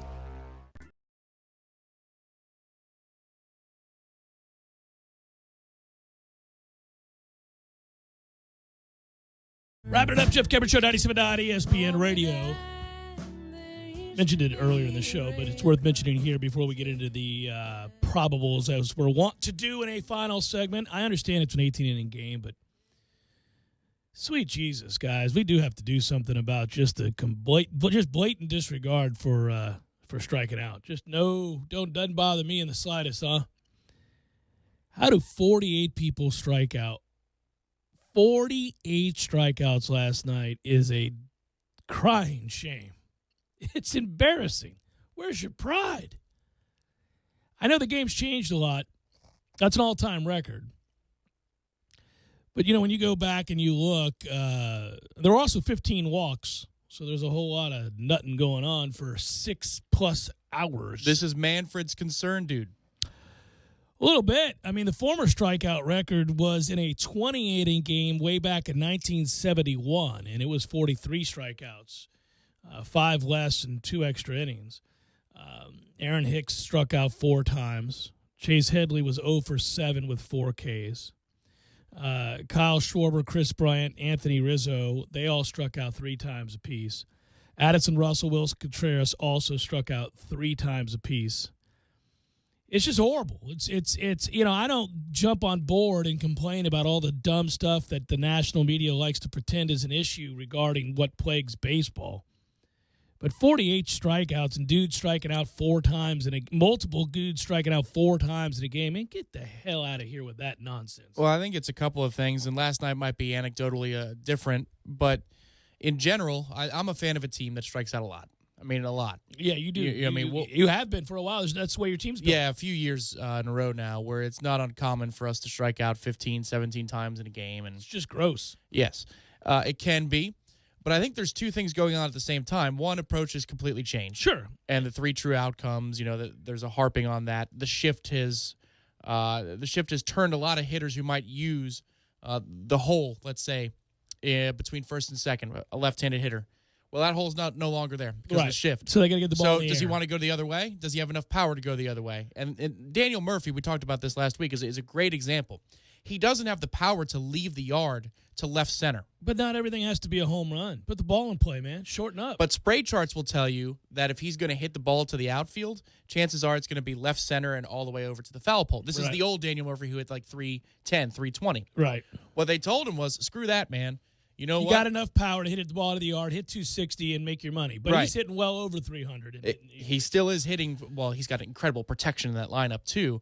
But the idea being, I'd rather see you drop your batting average by 30 points and hit 15 more home runs. Well, this got brought up to Tony Gwynn years ago. He had a year in San Diego where he decided to hit for more power, and his batting average obviously went from what was always year in and year out in contention for being the best in baseball.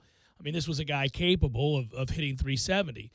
And he was fine to, okay, you want me to hit more home runs? I'll drop it down to 305 and hit more home runs, and there'll be some more swings and misses. But he wasn't going to strike out a humiliating number of times. These guys, you got to put the ball in play, man. But I think the other part of it is beyond approach is about what pitching is these days and what you can do from a matchup standpoint and how many more arms can throw the ball 95 to 100 miles an hour. Yeah, so that I certainly think helps. They all contribute. I think there's no doubt that approach and the lack of shame in striking out is the number one reason. Like DiMaggio and those guys are just horrified. But you have a few things going on at the same time. I mean, I think it was a couple months ago, you were talking about how many arms could throw the ball 100 plus miles an hour. We've how many gone a pitches crazy there number, were. yeah. I mean, yeah, it's exponentially increasing the way the home run ball seems to be returning across the sport. You know, maybe history of 20 years ago or 25, 30 years ago might have us setting off alarms that it's amazing to see how many arms. You know, maybe, but it's interesting. I'm not falling into the camp of steroid thought here yet.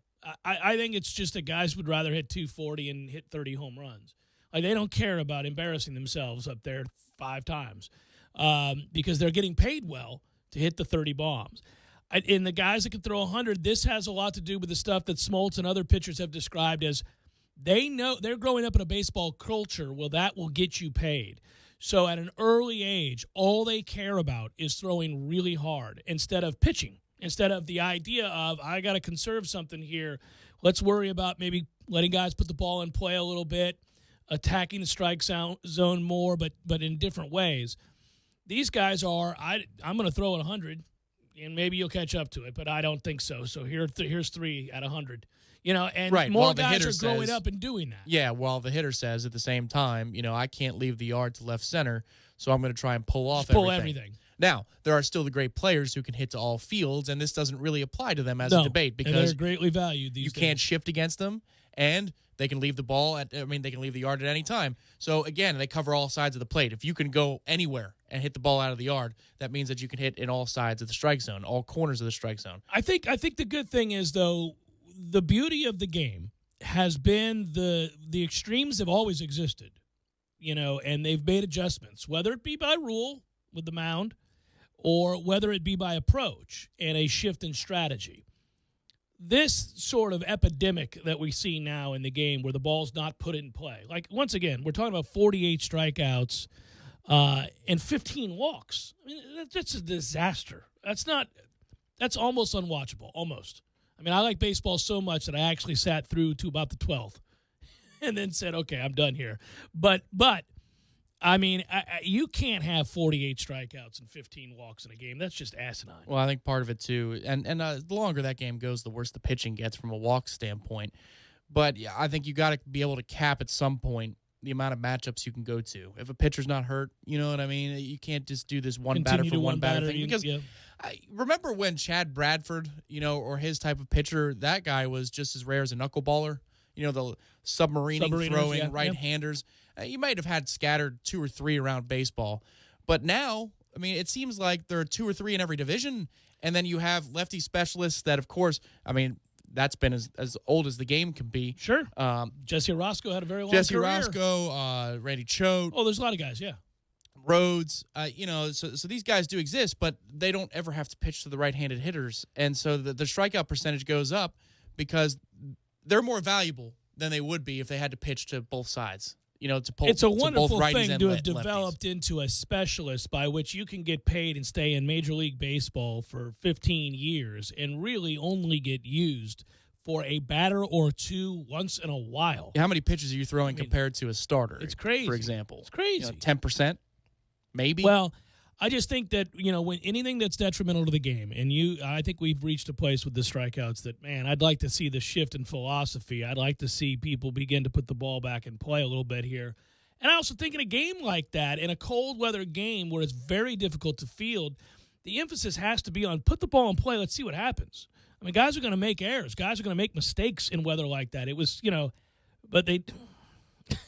It's just the approach. It's hard to get him to do it. This is a theory, and maybe it's dead wrong, but you know how we talk about in football, bigger, stronger, faster? Right. At some point, the body can't handle the trauma that we're seeing our it now. size is going to put it through. But we're seeing it now. Everybody has arm problems. Everybody. But what I'm saying is, from a bigger, stronger, faster standpoint, you have arms that can throw the ball as fast as they've ever been able to. I mean, 20 years ago, 96 was untouchable and something. And rare. You put it in a movie that somebody throws 96, you go, no, he's not throwing 96, right. Now it's, I don't know. That doesn't miss many bats anymore because the eyes are trained and everybody starts early enough that 96, they can square up routinely. And that's, again, to the other side of the plate. Guys are so much stronger now beyond PED discussions and wink, wink, nod, nod. Oh, yeah, it's year-round training, sure. A guy Sport-specific training, yeah. A guy like Judge exists now. He's bigger than Rob Gronkowski. I heard that earlier today, and I looked it up. That's true from a height and weight standpoint. Yeah. Think of Gronk. Think of him in the batter's box. Giancarlo Stanton exists. Oh, he's a massive human being, yeah. And the impetus of the three true outcomes, home runs and walks and strikeouts, and all those things are merging at the same time. To me, I don't know if the mound needs to be lowered again, or it just seems to me like Giants are playing a game and all of a sudden the field is shrinking before our eyes. I think what's going to happen is the backlash will be, again, when we get back to this, the idea that, if you can throw really hard, then you got a place, you can get paid. You're coming up and you're in high school and you can throw. I was talking to Mike Martin Jr. about a month ago, and I was asking him when he's out recruiting, the kinds of guys, they go to baseball camps, they go to tournaments, they go to all these different places, and they look at body types and they look at the delivery and they'll look at a guy and they'll say, well, he projects this when he gets a little bit stronger. And he said, you wouldn't believe the amount of guys that you look at now that it's amongst the coaches that are there for this particular showcase or it's a consensus he's going to throw 100. Like the way he's built and the way he's been taught to pitch, he's going to throw 100. Now, the problem with that is every one of those guys that they can point to and say is going to point, they're also going to have arm surgery. Every one of them. Because you can't do it. It's not normal. It's not. And all these guys, Syndergaard, you knew it. You said it years ago. I said it last year. I thought it was going to be because he hadn't had it yet. No, and this isn't Tommy John now. No. But I'm worried what happens is the lat repairs. He's going to come back, and then it's Tommy John time. He's just getting started down the injury train, and you know that. And this is where we're at with that situation. Well, and these guys, all of them out here throwing 101, 102. No, man. Well, it's the physics of it, too. All right, so how much stronger core strength and bat speed? We talk about in golf a lot, about club head speed. Right. Well, bat speed's never been like it is now with the guys and how strong they are. But then you add, TPE knows this, physics. If the average pitch, the average fastball is a mile or 2 miles an hour faster than it used to be, well, how much further is the ball going to go? Sure. With the same kind of swing versus 20 years ago. They've also improved the bats. The bats aren't so cumbersome to yield. They're aerodynamic. Yes. Well, and you also have shaved down handles. Shaved down handles. Yeah. They get it through the zone a lot quicker. It's crazy. I caught a few innings the other night, last week in the new ballpark in Atlanta. Wait till you see that ballpark in the summer. It's a joke. It's a bandbox. But the dimensions aren't, though, are they? It's crazy to me. Yeah, the dimensions are the alleys, it's 375 to the alleys. It's not bad. It's a little bit shorter down. It's not as pitcher-friendly as Turner was. Certainly, Atlanta has a tradition of being, a pitcher-friendly park, and that's a pitcher-friendly organization. No more. Those games, they already are having problems with the ball flying out of the yard. Well, and sometimes the direction of the stadium and then the heat in the south, it's going to fly, yeah. Oh, my gosh, this summer, that place is going to be like Philly. Remember when Citizens Bank was first built and everybody said, well, what is this nonsense? This might be worse. The worst is Yankee Stadium. Yeah. And the other worst is Great American Ballpark in Cincinnati. Those two ballparks. Or Wrigley when it's blowing out, but that's more. But that's a little bit different. That's about been nature. And it's also 100-something years old. That when it's blowing in, you can't hit it out of there. So exactly, it equals itself out. But, yeah, no, the game's got a little bit of a problem. And games like last night, I understand those are extreme examples of what we're talking about as being a problem in the game. Sure, if it doesn't go 18 innings in 6 hours, but you got 48 strikeouts and 15 walks is just – it's not riveting, I can tell you that. It doesn't draw anybody to the TV. You would think an 18-inning game between two franchises like the New York Yankees and the Chicago Cubs, well, that would be drama-laden, right? You'd be like, oh, my, this is as good as it gets, right? It was awful. Awful. It's unwatchable. It's nonsense. The ninth inning was hilarious to see wife beater blow up and give up the 3 runs. But, I mean, it's a joke. Let's get to probables. Here we go. It's time for, how you say, with the pitching, probables? I know I was quick on that. No, you were fine. I had it ready to go. You clicked it? I did. All right, calm it down. Nats, Orioles, Gio Gonzalez. Kevin Gausman there, who was the one who was ejected in the second inning at Fenway on Wednesday. He'll make his regular turn here. Indians, Blue Jays, Trevor Bauer, Marcus Stroman. We got Royals, Rays, Nathan Carnes, Blake Snell. He's the young man that gave up the home run to Osuna that hit the banner, the top of the roof. I've never seen a ball anywhere near that. That's one of the dumbest home runs we've seen in a long time. And I question 468. I mean, that ball is smashed.